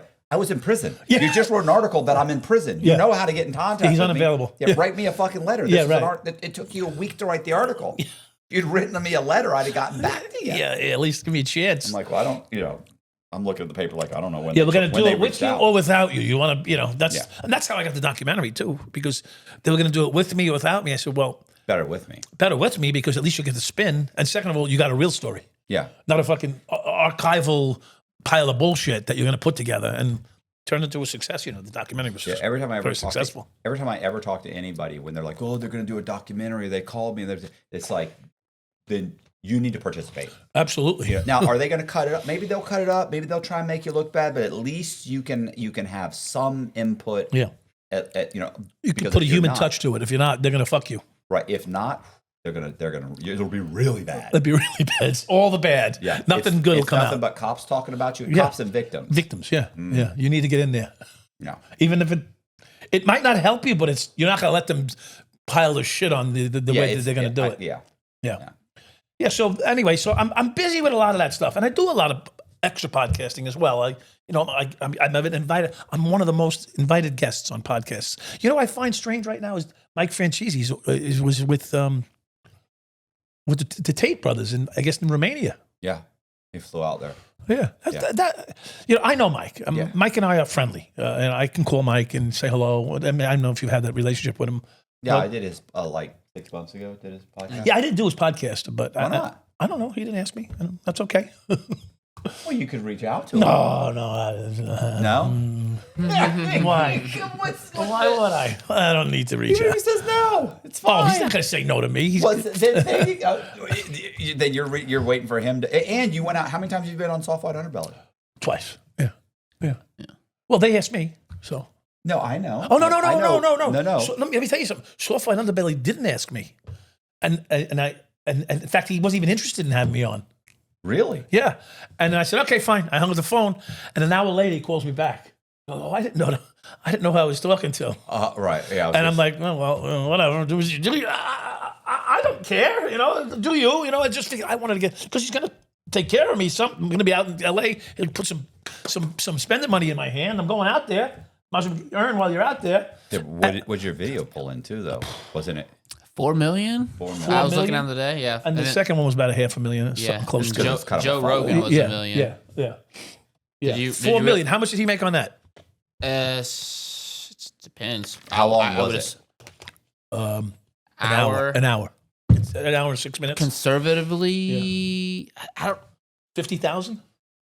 I would say conservatively 25. Yeah, 25. Yeah. That's conservative. It could be more. It could be more. If Well, he has a lot of subs. He had. Yeah, but the thing is, 4 million subs. it also depends on the watch time. On the watch time. The longest watch. What was of all of them? Did it get limited? Yeah. Did Eventually it did. Yeah. Eventually. Yeah. So our first interview with you did eventually get limited too, but it was 2 hours. It was 2 years after the fact. Really? Like them bad? They just sometimes they just they get like there's a couple words that I'm gonna mute just because of that. Yes. Actually, yeah. If you sat down and told your whole story, how long do you think it would take? Like all the good details. 7 hours? Yeah. Probably. If you went into the back roads of it and into others, I mean, it's a 5-year TV series. Yeah. At least 4. It's a 5-year TV series, hours, yeah. and when you develop all the other characters, it's huge. It's huge. Yeah. He's talking, it's a 10-year run in the police department, and every day was an adventure. Like every and not one adventure, dozens of adventures in a day. And I don't mean police work. I'm talking shit that went down. I took a guy and handcuffed him to the steering wheel of his car and gave him a bucket of chicken and a beer. And I forgot I left him there. Those are the kinds. I was gonna say, my run was like 10 years also, and I went on Lex Friedman, and it was we talked for 7.5 hours. He trimmed it down to 6.5 hours, and it was the same kind of thing. There's so many little silly stories like that, like me saying I got so many tickets one time in I stole a guy's ID. I identity, Oh, yeah. got a driver's license in his name, driving a car in his name. I got so many tickets in his name, I had to go to fucking traffic school with him to keep from losing his license. But that's the same story you with the guy at the bucket of chicken. And thing. It's those little and it's not one. That story is there's this tons big. of them. That story is this big. Right. That one little story is this big because it starts with a fire Yeah. and 28 people. Right. But I'm saying you've got what? 50, 100 tiny little baby stories. Every like little that. story develops into all of a sudden it opens up another box. Right. Yeah. Hurricane Gloria. Just mention Hurricane. There's 6 stories behind Hurricane Gloria, and the money that I got that day. Right. It's the day before my wedding. Right. Do you The have day a place before my wedding? Did you have a place that you've written it all down, a book? Yeah, or- somewhere. Yeah. It's somewhere. Yeah. I have a pile of papers, and I have actually it's on. My son has it in an email for me, because it's 500 pages that I wrote. In fact, the funny thing is, this AI shit, you could turn it into a book in a couple of days. Right. So why don't you do But that? my handwriting's They illegible. won't even read it. It fucks it up when it reads it. It fucks some of it up. But I'm gonna tell you something. We ran 3 pages through it, and now watch this. We're reading it aloud. His wife walks outside in California to say, "Hey, what are you guys doing?" And she steps and she's listening to my son read the translation from the AI. She goes, "Who wrote that?" Right. Well, I go, You know- "Why?" She goes, "That's really good." Now, Right. from a woman who knows me and knows not the stories really, because what does she know? And she's like, "That was really well written." Right. It was AI. We fucking put the pages in the thing. Yeah. It's amazing. Hey, you guys, I appreciate you watching. Do me a favor, go into the description box. We're going to leave all of Mike's links. We're going to leave the link to his channel. His channel is called Good Cop, Bad Cop. It's a YouTube channel. He interviews all kinds of people. Click on the link, go there, subscribe. He's got a bunch of great stuff on the channel. It's building slowly, but he needs the subscribers. Really appreciate you doing that. Also, do me a favor and consider joining my Patreon. It helps Colby and I make these videos. It's $10 a month. We put Patreon exclusive.